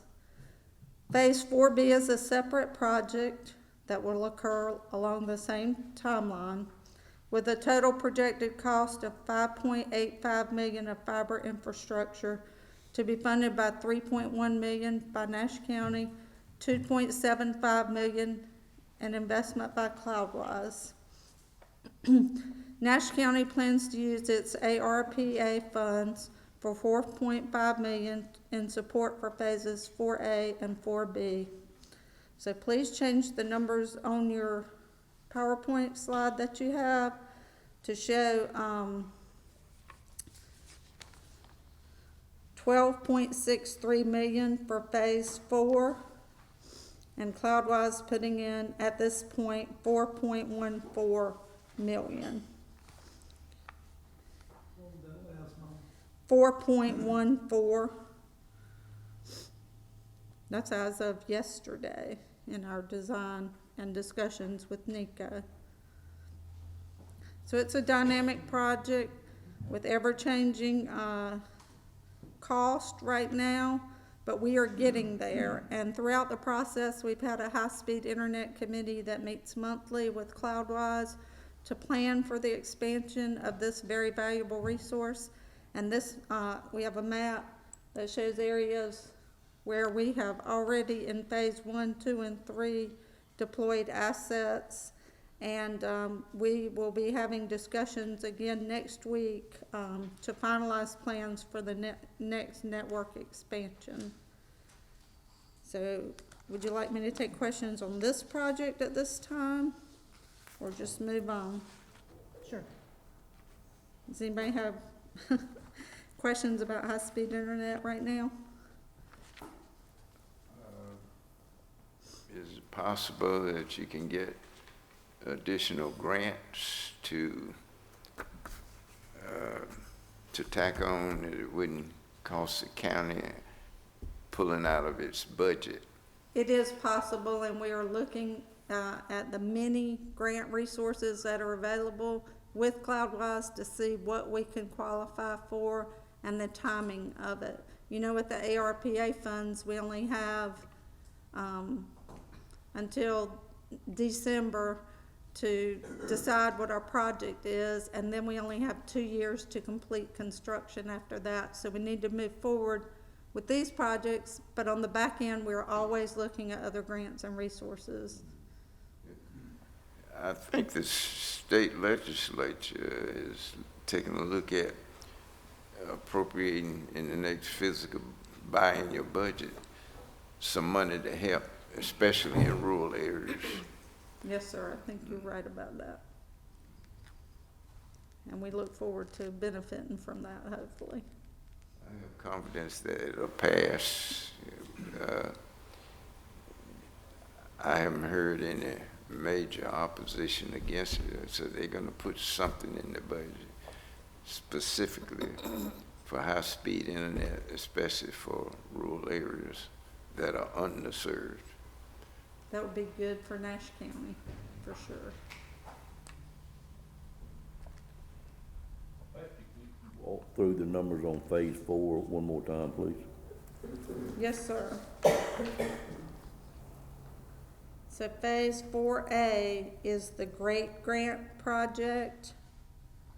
Total cost of $6.78 million. $4 million of that would be the Great Grant from the state. And then the roughly $1.39 million by Nash County and CloudWise would have equal amounts. Nash County and CloudWise, 1.39 each.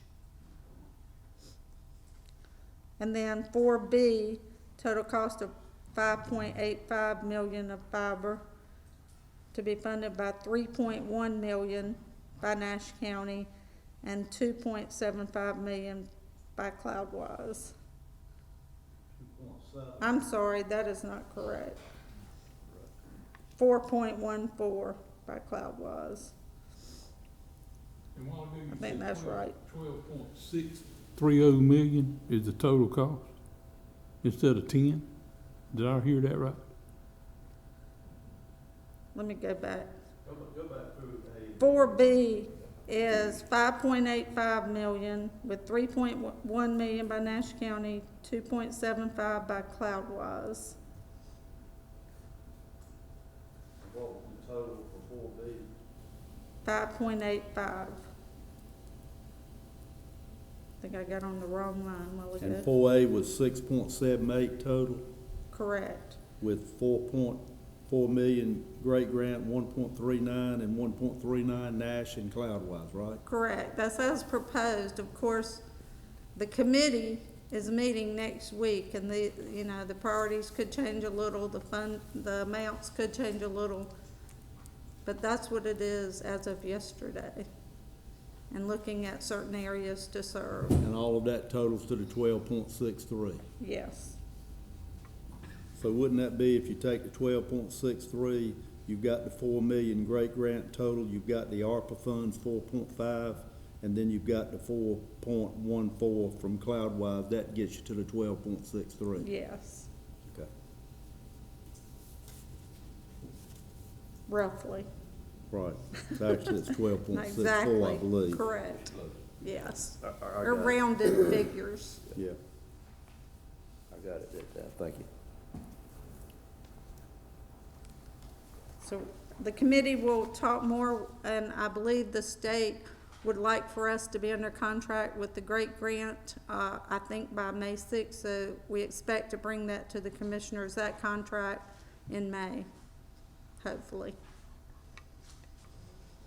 With all this funding, was there any discussion with Cloudwise when you put all this together as to what percent coverage that would provide us with approximately? We have not recently asked them that question. It has come up in several meetings, but I don't want to guess at what that answer is. Can you make sure that they're prepared to discuss that in the committee meeting? Yes, Okay. yes.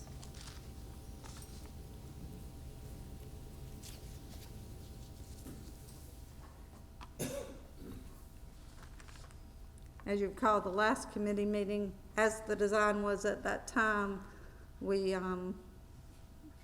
were realizing that it's taken much longer than we wanted it to, and the coverage hasn't gotten exactly where we'd like for it to, but this is our first venture into this, Cloudwise's first venture, and certainly the state's first venture into this kind of thing, so it's been a learning curve for all of us. But we're getting out there some. Encouraging part, I think, is we do realize it's costing a lot more money, but on the other hand, Cloudwise, with their investors, are bringing a lot more money to Nash County. Correct. Ready to move on to Nash County Miracle Park at Coopers? So if you build it, they will come. Some say that this statement pretty much sums up this park. The grand opening of Nash County Miracle Park at Coopers Phase 1. Okay, Jonathan, wasn't? Shake it around a little bit with it. There you go. Can't get it to advance, okay. The grand opening of Nash County Miracle Park at Coopers Phase 1 occurred in May of 2021. And given the demand for recreation at that location, commissioners decided to move forward with Phase 2. So we applied for and were awarded a part-of grant of $425,000, and Nash County has committed $427,000 for a total project cost of $852,000. The grant period is November of 2022 to October of 2025, so that is when construction must be complete and all related paperwork finalized so that we can draw down the grant funds. Stocks Engineering met with the park committee to get input and has nearly completed the design for Phase 2, which includes a sand volleyball court, additional walking trails, a large dog park, a small dog park, a disc golf course, and an event stage, plus the associated improvements like site work, parking, utilities, signage, and landscaping. According to Stocks Engineering, we expect to bid the construction soon and perhaps award a construction contract in May or June, and construction should take about 9 months. Are there any questions about Nash County Miracle Park at Coopers? Bandstand in Phase 2? Yes, Okay. I called it an event stage. Okay.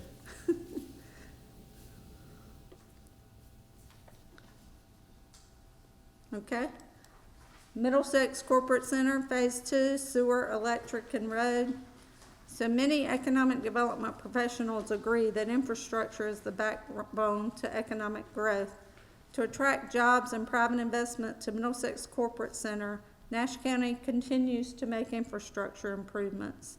In partnership with the town of Middlesex, Nash County completed some water and sewer infrastructure in Phase 1 of Middlesex Corporate Center in 2022 to satisfy considerable economic development interests, which economic development keeps you informed about. We immediately started pursuing improvements, funding for improvements to develop infrastructure in Phase 2 to include sewer, electric, and road improvements. As a result, there have been 3 grants awarded: a Golden Leaf Open Grants program grant of $500,000 for sewer, a North Carolina Commerce Rural Economic Development Industrial Development Fund utility account grant of $1,681,230 for sewer, electric, and road infrastructure, and a DOT locally administered project grant of $400,000 for road infrastructure. The total project cost is estimated to be over $4 million. And just a few weeks ago, we entered into an interlocal cooperation agreement with the town of Middlesex. Economic Development is working with a surveyor on some easement issues, and although the commitments and the interest of various industries continues to affect design, the Wooten Company anticipates that design will be complete in late April, after which we'll bid the project and expect to award a construction contract in July and hope to be complete with the project in 11 months by June of 2024. Like many of our projects, although I've technically been designated the project manager, there are many leaders on staff who are significantly involved with the details, from public utilities to economic development to finance and grants and intergovernmental relations. So teamwork makes the dream work. Does anybody have any questions about Middlesex Corporate Center? $400,000. Won't the county have to add on to that coming from Department of Transportation? In order to get the road and streets in there like you, so they're just going to do that in phases rather than laying a whole plan out and funding it Yes, we've already budgeted funds for the county to supplement the DOT grant, so we will pave that road and we will do the last inch of asphalt on the first phase as well. So, and then once it's constructed, we'll turn it over to DOT for maintenance.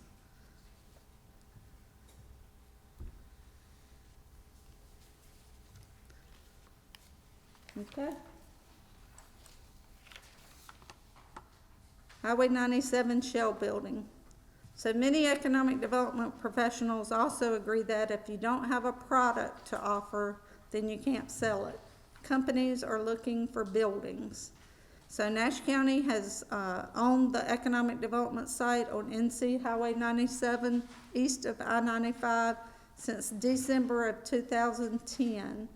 Over that time, we have had considerable interest in the property, but as economic development would tell you, having a shell building will make the property considerably more attractive to prospective businesses and industries.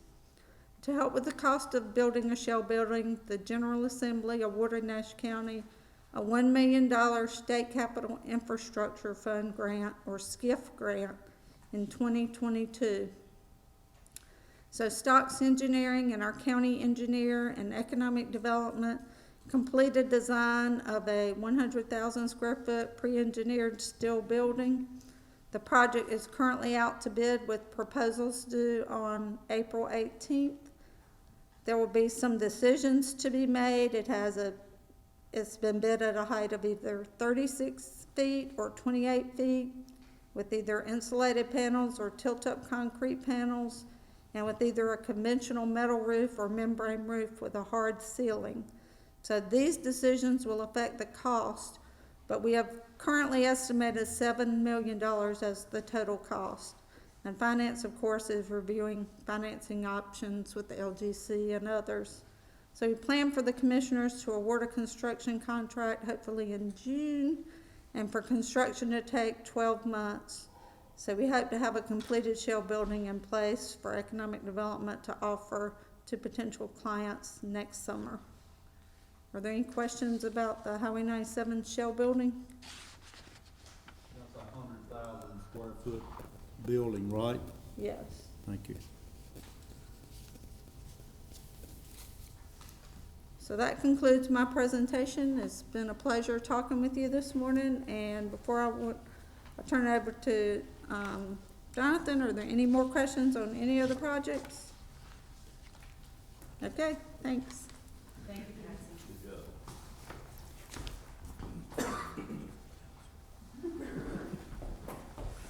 Good morning. Good morning. So I have a few projects I want to review with you, and I'll tell you in advance if you've already looked at the slides. I've got more pictures than numbers, but if you want to talk numbers, I'm an engineer, love to talk numbers, but I brought pictures with me today. Let's see. So 4 projects we'll discuss: the detention center renovation expansion project, Middlesex Shell 2 Pet Connection Center, and then the last projects we'll talk about are water and sewer related projects. So you may recall, for those of you on the board at the time, we started this journey back in 2020 when we completed a jail needs assessment, completed that process, then embarked on a design with Mosley Architects, took us through 2020 into 2021, eventually advertised the project, awarded the construction contract to Daniels & Daniels, a contractor that Nash County is familiar with, and we identify the need for additional square footage at the jail, a 94-bed addition, and that amounts to about 17,000 square feet, again with 94 beds, 2 separate wings, and then we're renovating some of the existing footprint at the jail, about 12,000 square feet. What I thought I'd do with you this morning, just share some pictures with you of the work that is nearing completion on the 94-bed addition. And what we'll see here is the west wing, or the green wing, and I take no credit or blame for the color selection. That was all the fell under the purview of the sheriff's department. But we have the green wing, and you can see here, we pretty much got most of the interior fits and finishes done. The last remaining work really to be done in this area is some work in the showers and then to install the flooring. Really the biggest delay we've had on the project, we're still pretty much on schedule. When we originally envisioned the project, we were looking to open this wing, or for Daniels & Daniels to complete their work in March.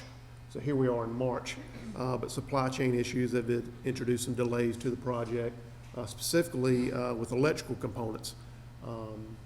So at this point, we anticipate that Daniels & Daniels will complete their work on the 94-bed addition, again, the west wing and the east wing in May. And then we'll turn that over to the sheriff's department. They will have 60 days to kind of get up and running, move inmates. So we have inmates in the new addition in July. Again, here's some of the pictures, and I'll just show you. Here's one of the cells, and recall these were modular cells that we brought in. So we had a pre-engineered shell building and brought in individual cells in units on a flatbed truck, and then they were installed. Again, we're still in the west wing here. You can see the door, full glass, so they've got better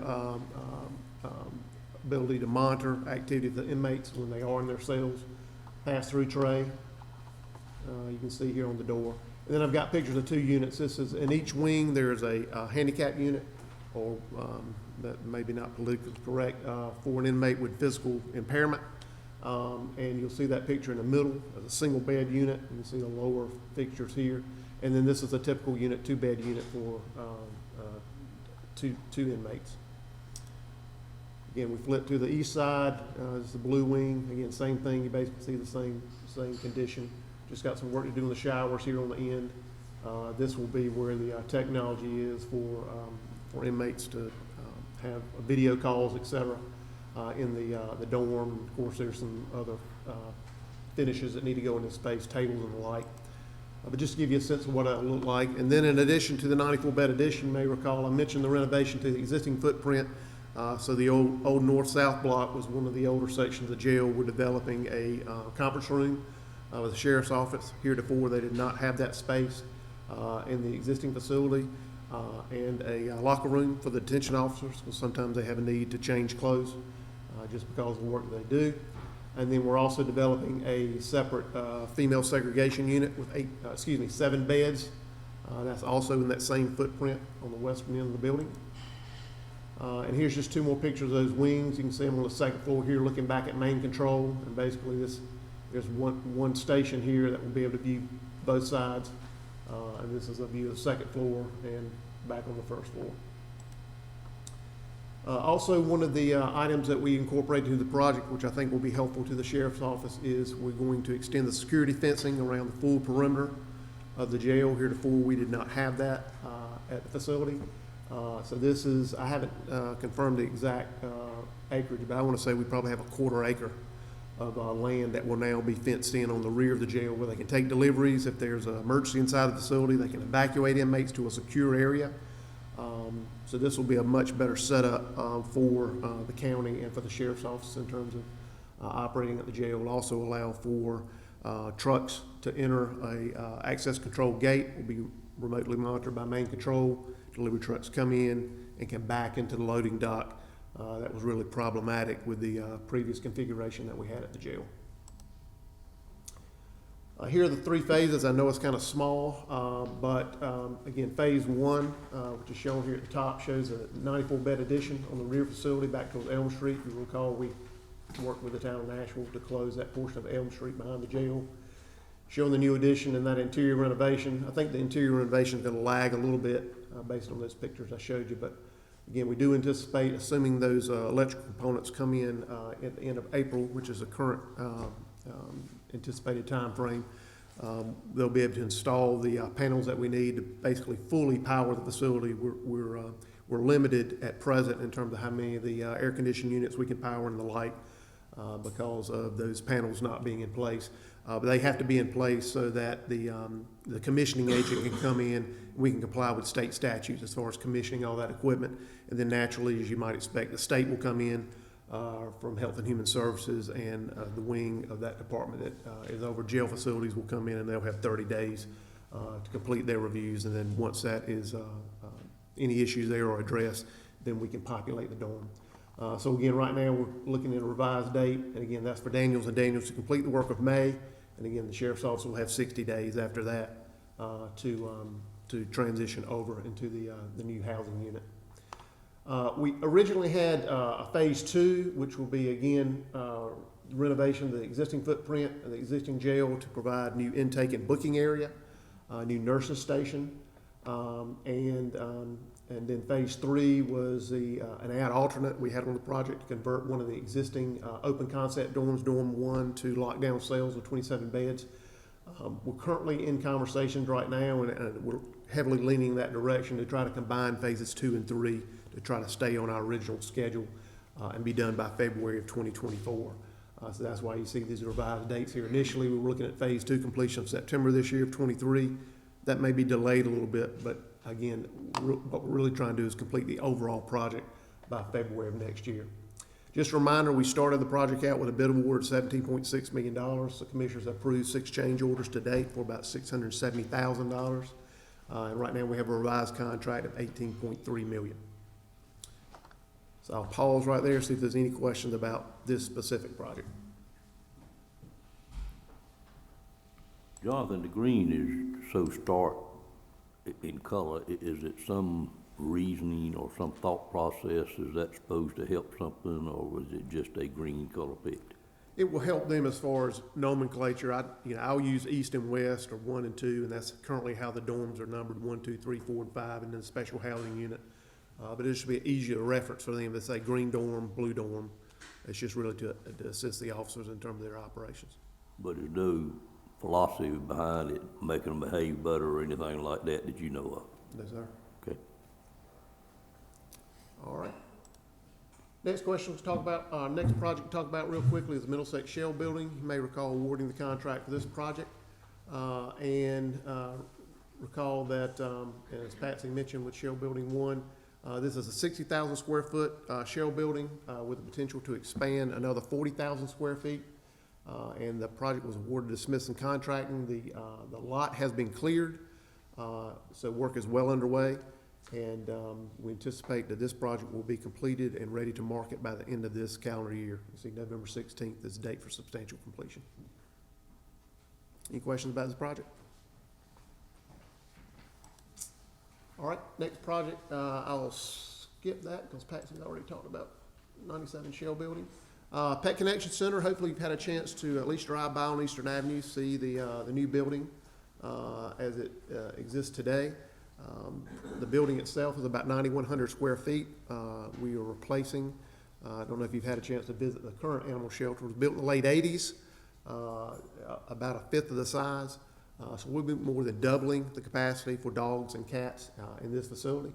See the site plan here. We have about 5 acres that was subdivided out of the larger tract that the county purchased adjacent to the community college. Project is on schedule, with the exception of some of the finishes that we need to finish the project towards the end of May. We've run into some issues, again, supply chain issues, specifically dog kennels. You may recall a conversation about dog and cat kennels. The cat kennels was one of the change orders that we came back to the commissioners for. The dog kennels, the order was placed in late 2022, and the contractor found out about 45 days ago. The manufacturer contacted R&L Builders and advised that those kennels were scheduled to go in production in mid-September. So once the contractor was able to regain his composure and ask, how can we be scheduling construction of my kennels that I ordered back in November and September, he didn't get a very satisfactory answer, but nonetheless, that's the situation that we currently have. We are evaluating some other alternatives. Was able to reach out to Bill Hill and leverage some of his contacts at the state and identify maybe one other supplier. We're chasing that lead down to see if that may be an option for us. I will say the only complicating factor there is that the current vendor required that a deposit be posted in order to get in line for production of those kennels, which again are not scheduled until September this year. So we've got to work through those issues and then see if even this alternate supplier can manufacture those kennels any sooner than September 24. But the building itself should be ready in late May. I've got some pictures to share with you. As you come in the front entrance, and this is the lobby here, so you can again see walls are up, ceiling grid is in, just wait for installation of the panels. They've already started on the flooring. Basically, this in the admin portion of the building on the front end will be all luxury vinyl plank. And the contract has already started doing this work on the west side of the building where the administrative offices are. And we're moving east into this area. Here's the kitchenette for the staff and patrol officers. Here's some of the open areas. Here's one of the areas, the main area where we'll have the dog kennels. You can see this, got a center drain here to assist with maintaining that area. But put the finishing touches on the flooring here. This will have a multi-part epoxy on it. You may recall us having that discussion. Again, that's one of the items we had to come back and add. And we were able to negotiate a lower price for that upgrade to the facility, which is why we had to bring that back to you. But nonetheless, the building itself is well underway. And again, do not anticipate any problems completing the work by May. But it's just getting those dog kennels on site and getting those assembled and installed. Here's a sally port. If you remember, you may or may not remember from the site plan, so the officers will have the ability to come into the building, close the door, unload animals. So it just be a much better situation for the officers as they're bringing animals into the building.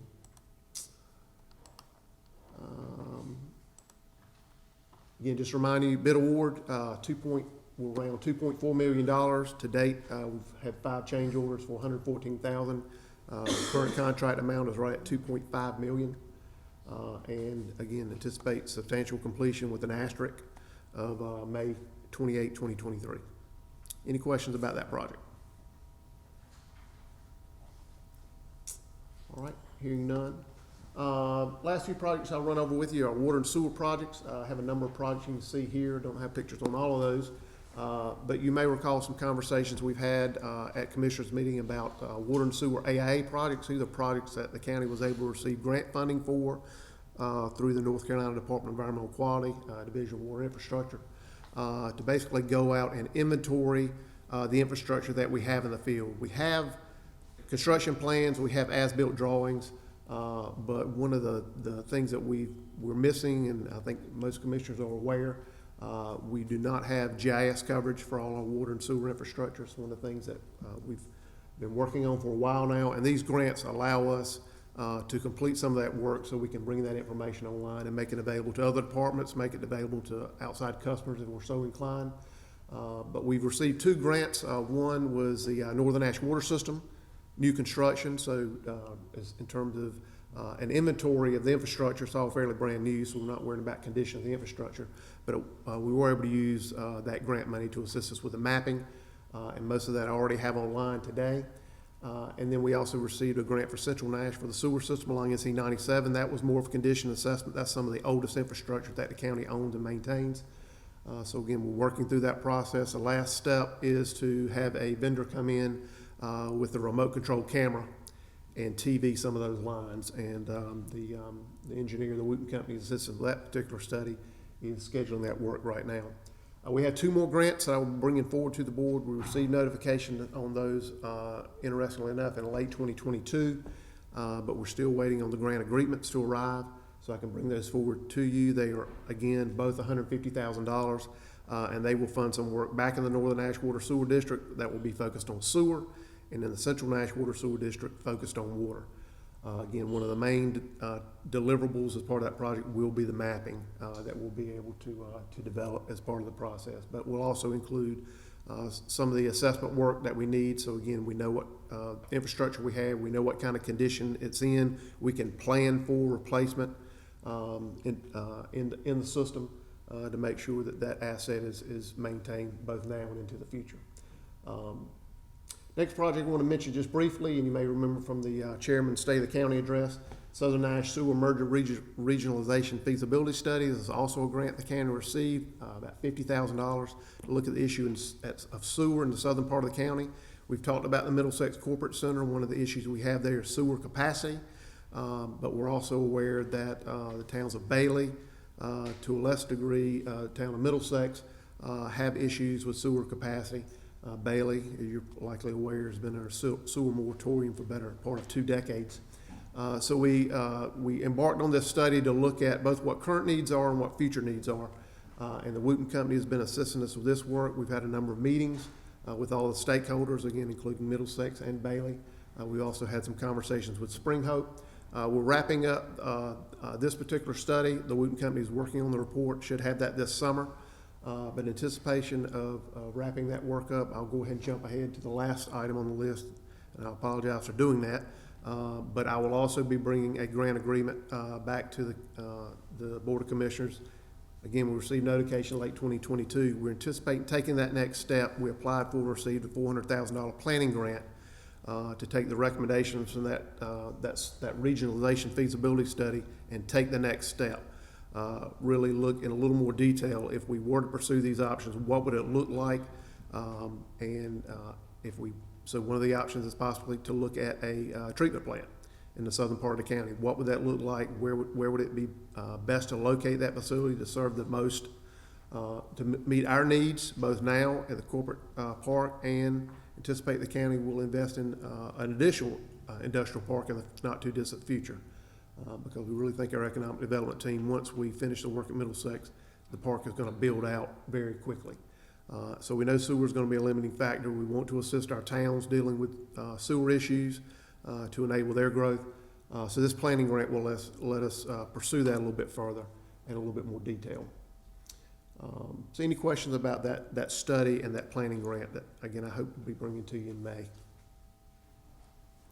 Okay, hearing none. Next project I was going to give you a quick update on. One of the projects that we're funding with some of the ARPA funds that the county received is the Central Nash water supply wells, the industrial park or property that the county owns on NC 97. Some previous work was done looking at groundwater supply wells at that location.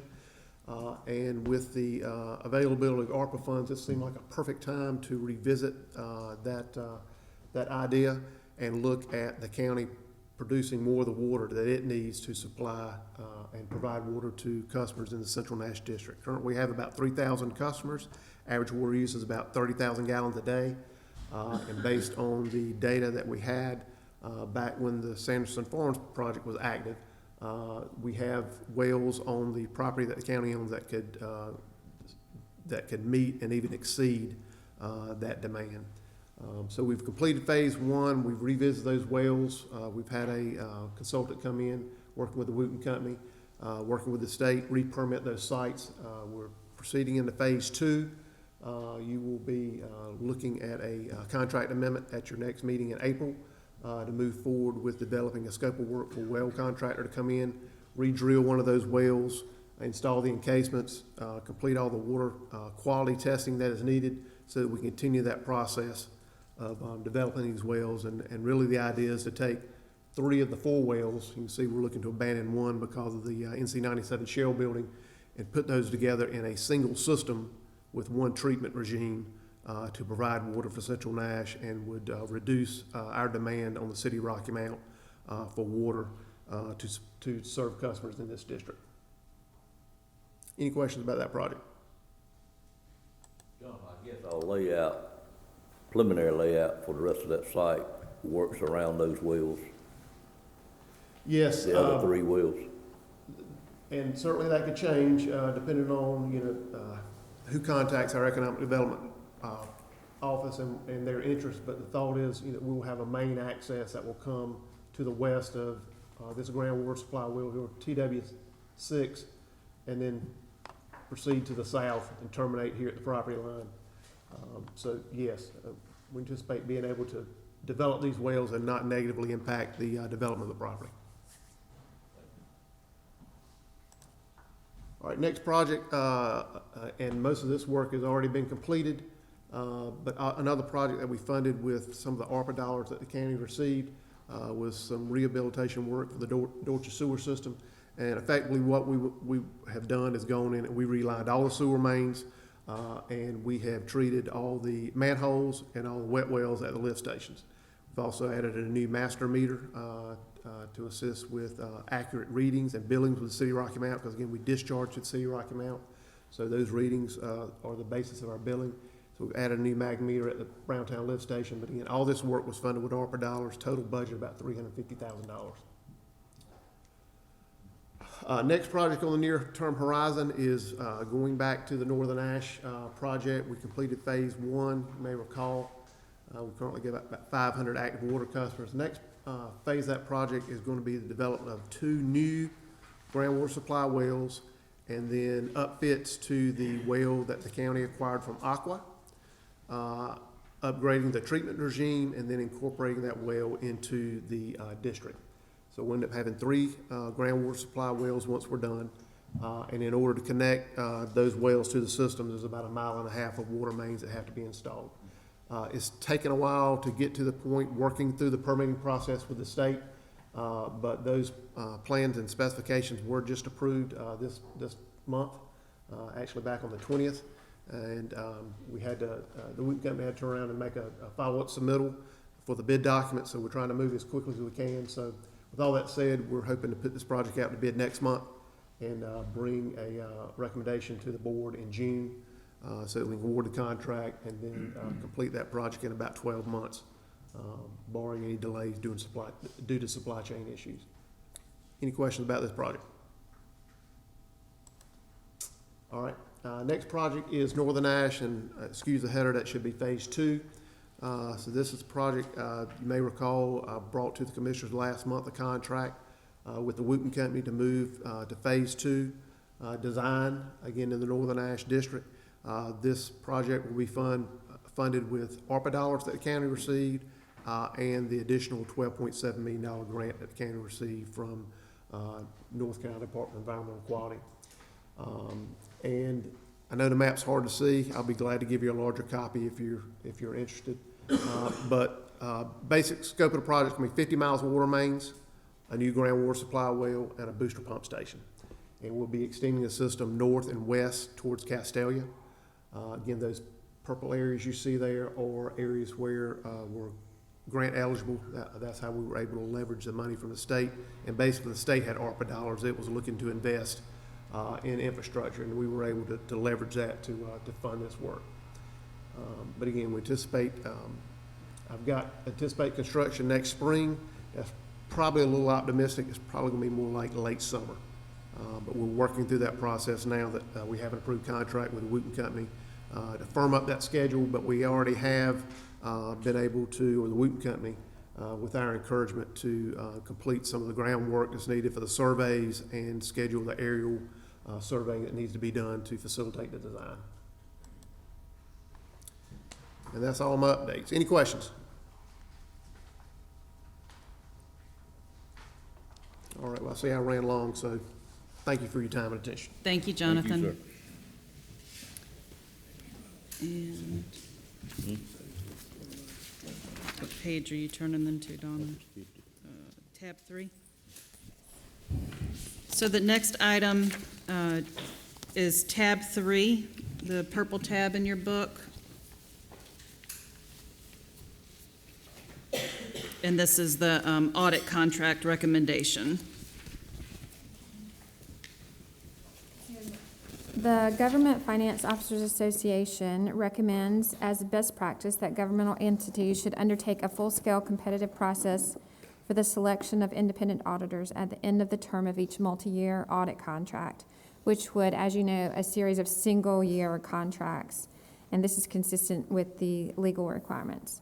Based on the best practice recommendation, Nash County requested audit proposals for the term beginning the current fiscal year 2023. Requests were submitted for participation to all qualified firms, including the current auditors, as their performance has proven satisfactory. Nash County received bids from 2 qualified firms, and after review and consideration of the prior experience of using governmental audits, professional qualifications, availability of personnel for the audit engagement, and the proposed fee arrangements, the review committee, which consisted of finance staff, administration, and representatives from the Health Department and the Department of Social Services, we recommend for consideration and approval by the board to select Thompson Price, Scott, and Adams and Company, which are current auditors, or our auditors for 22, with a minimum contract term of 3 years.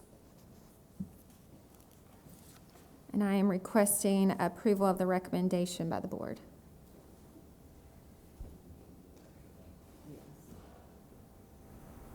Questions? So you're saying we would be sticking with the same firm we have? That is correct. Most likely for 3 more years. That's correct. The other price that you received, were they competitive numbers? The other price, it was a competitive firm. It was Martin Starnes was our other firm that we received a bid from, which was our auditor prior to that. The fees were significantly different, but they provide the same service. We haven't had a problem. We enjoyed working with Martin Starnes when we work with them.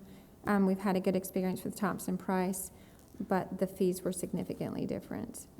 Martin Starnes was higher. That wasn't the total piece that we looked at, but there was a significant difference in the cost. Like you told me before, with us using the same firm for multiple years, we normally have different people in the firm perform the work. Is that correct? We will ask for changes to the lead auditor, the lead manager. Okay. Other questions? Yeah, currently we're on a 2-year contract. I think we're on the 3rd year of a 3-year contract. We're actually, the minimum was a 3-year, but because of COVID, we didn't go out for bid for multiple years. So this would be, I believe, our 6th year. So that's why we went out for bid this year. So we could, as far as best practice, look at other firms and see what was offered. So this would potentially be 9 years at the same firm. That is correct. To ask you a question, Ms. Belfield? Well, I'm not sure. Sir? It was a minimum contract of 3 years with the ability to extend it. And I scanned reading it, and you're recommending another 3 years? Yes, sir. Okay. Of course, we take action on that each year. That is correct.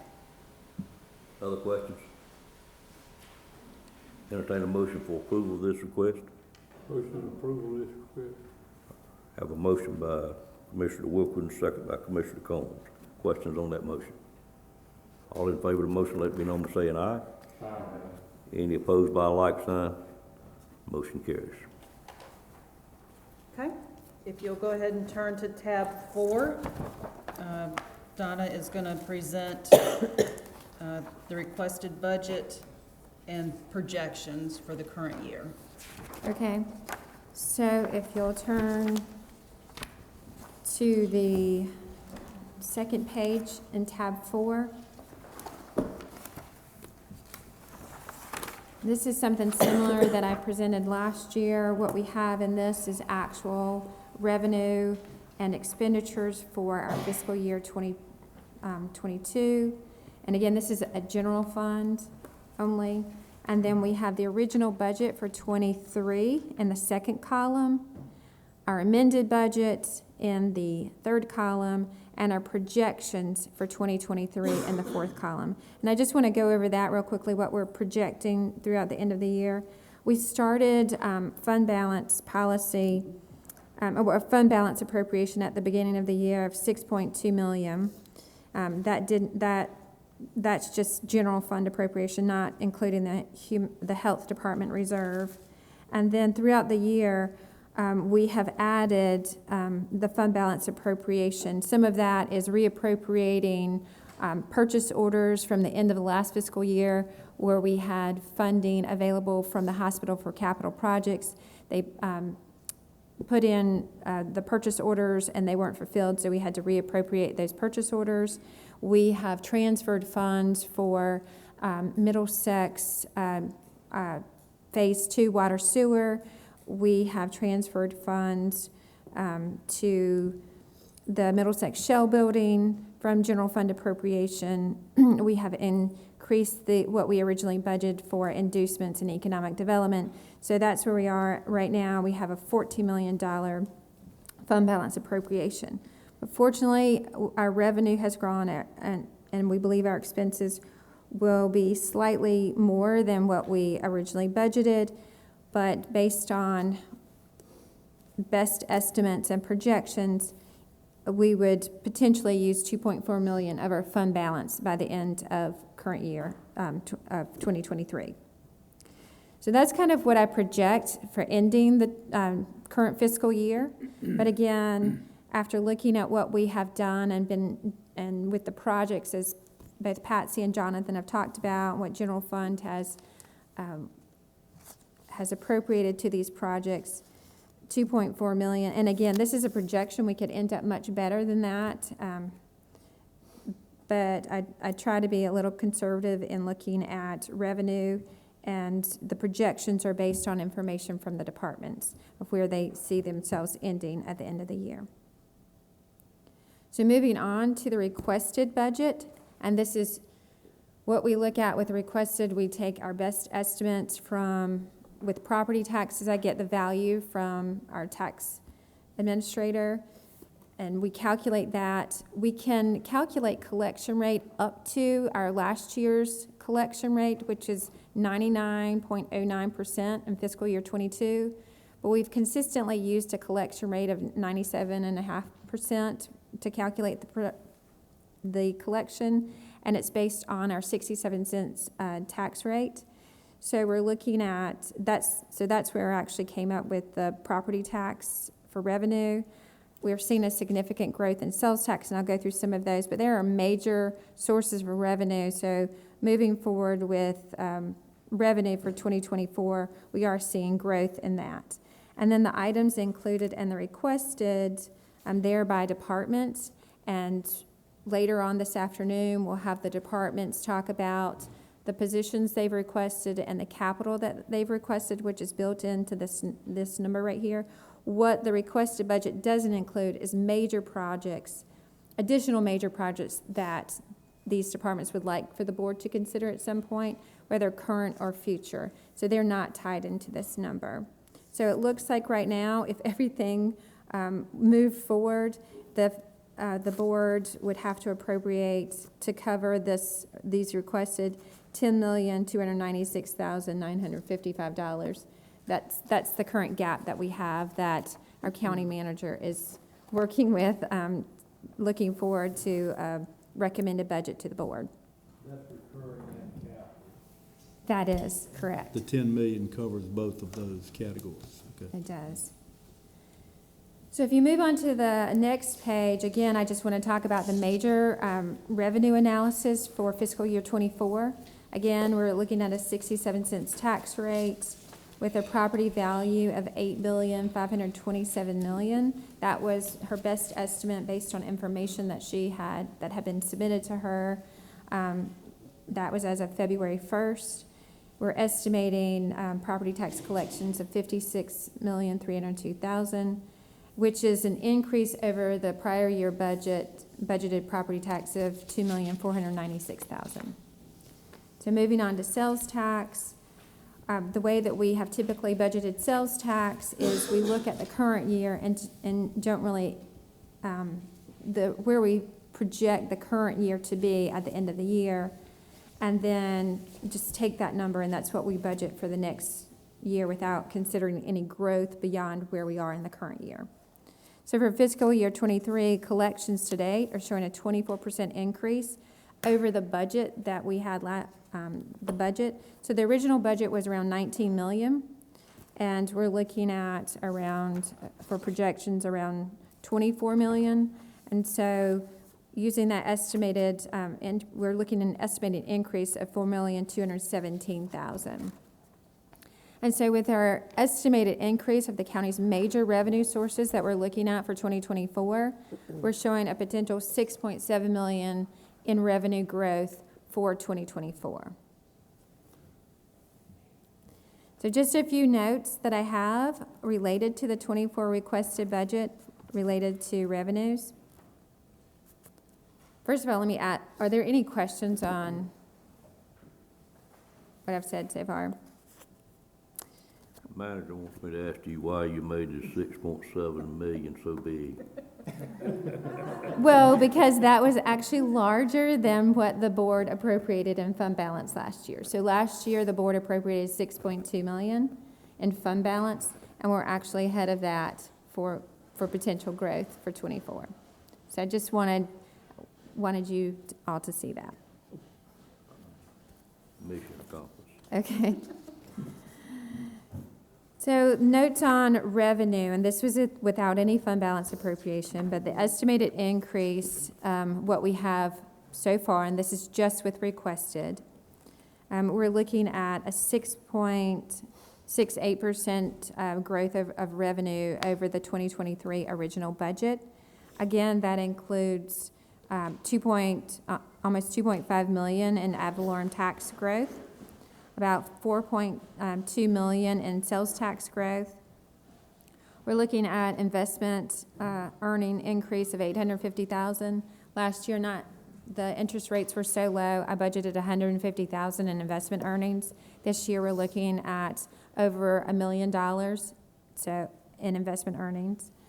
So that's we're fortunate to have that growth. I mean, again, it comes with the positive and the negative. If we're looking at financing, those interest rates may be higher, but we have potential for earning. And we are invested in the North Carolina Capital Management Trust for money market. I have commercial paper, which they all mature before the end of the year. And then we have our primary account is with Southern Bank. Our estimated increase we have an estimated increase of 326,000. That's part of funding that we would receive if the board approved the 4 additional school resource officers. The school resource officers would be paid by grant funds by the school system. So that is considered in that revenue as well, because the school resource officers requested or are considered in the requested positions. The one thing that is a decrease in the revenue from '23 budget, last year for 2023, we budgeted $1 million from the hospital lease funds, and that was based on what we had received in 2022 from the lease that we have in place. But in the current year, based on their financials, we will receive no funding. That we are still in discussions of the lease. And so with that, I just have not budgeted any revenue from the hospital in the current requested. Then for, sorry? really don't think we're in the discussion on the lease. Oh. They seem to have died. Okay. Well, another reason to leave it at zero because it's, I had a memo yesterday that I will provide to our committee to try it with some ideas about how to get us off of base Okay. from Mr. Wilson, so we will be talking about it. Okay, good. The department has made their presentations to the finance department, they have, or they just passed it to you?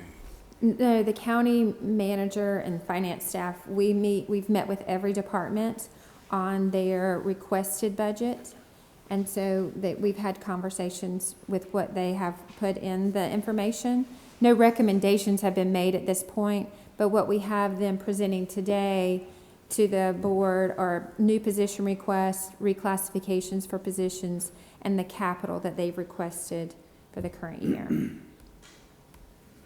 But yes, they have met with both finance and the county manager. And so what they're requesting today, it's not watered down, so to speak. Right. Today, it's really just it's a presentation of new positions that they would like the board to consider, and also capital that they're looking at for fiscal year 2024. This is the first draft with nothing taken out of it. That's why it's just requested from the departments. Okay. So with expenditures, we're looking at an increase of $10,857,000 or 10% over the fiscal year 23 original budget. What that includes, or the majority of what it includes, new and reclassification positions at $2,132,000. Capital requests built into this number, $5,245,000. Increase in, there's increase in existing salary and benefits of $678,000. And that's primarily due to 6 months of additional EMS shift for the EMS shift change and additional staff. In fiscal year 23, we budgeted 6 months for that change to be effective for January of 2023. So only 6 months of those shift changes were included in last year's budget, or the current year's budget. We have outside agency requests, which increased $575,000 over what we have budgeted for fiscal year 23. And local government retirement rate increases consist of about $368,000. That's based on rates that are dictated by the state, with our law enforcement officer retirement rate increasing from 13.1% to 0.1%, and general employees increased from 12.1% to 12.85%. So that's really where we are as far as what the gap is, what the requests are, what we're looking at with projected revenue for next year. So I just wanted to share that information as we prepare for the department presentations. Are there any questions?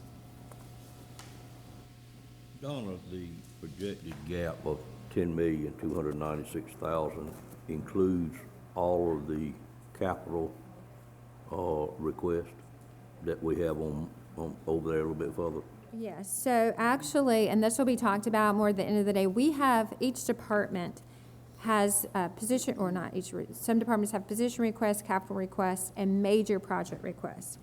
What we have done is, if it's a major project, meaning a building, something of a larger scale, that is not included. But if they're just capital requests, such as vehicles or specific pieces of equipment, that is built into the $5.4 million that is in the requested. Did I answer your question? I think you carry me in a different direction. So basically, these are capital requests that we will not be considered doing with borrowed funds. That is correct. Okay. I'll close that gap up with money we're talking about. Okay, I was trying to figure out if the $10 million gap includes projects that we would be expecting to borrow money for to close that gap back up. But her answer was no. It is kind of pay-go capital improvements. I think that's the new word I've learned from her recently. But if you look at this, the last dot point, that's got to be done. That's right? correct. Okay, and then the dot point that speaks about, increasing existing salary to EMS, that's a done deal. That's done. So take that off the table, that's gotta be done. So really, other than the outside agency request, what you're looking at here is 2-point-something million in recurring expense. The rest of it is capital, which is a one-time expenditure. Right. Well, So again, understand that, if approved, what part of that is approved comes out of your available funds as a non-recurring expense. right, and again, it depends on how you look at it, because there are that's vehicles kinda built the in way I there. look at it. Right, but there are vehicles built into that capital Right. number as well. So how many, if you look at the reclassifications, et cetera, 2-point-something million, how many total people are we talking about? Just, I know we're gonna get all that broken down by departments, but what's the total? And how does that compare to what was requested last year in total head count? I will have to get last year's total request. I'm just but trying to get a feel year to year what the head count. I can bring that tomorrow Okay. on what, Do you know how many total head count this is in this recurring expense amount? I do not have a total head count of what the request is. We'll kind of get that by department when We they come. will. Can you give me the numbers, what we did, what last year was requested, and maybe, actually for the last 3 years? Sure. What's been our head count request, so we can see what that trend is looking like? Okay, Okay. All And right, I will do maybe that. by department. all right. And then we have a summary of all of these, just for the commissioners to take home after today's presentation, so we can have discussion Right. tomorrow. Okay, thank you. Last year's book with me to help. Are there any more questions? I do want to add one other thing.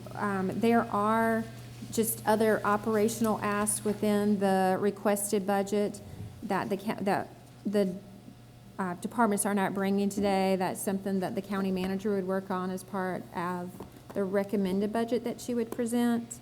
So just, but these are the major asks that we'd like for the board to hear for consideration. Don, if you would, for tomorrow, I'd like to see what makes up the large difference between original budget shortfall of 6.2 and where we are today at 14.4. What the fund balance appropriations are? Right. What makes that big gap there? Okay. Donna, can you go back, what did you just say about this doesn't include significant ask?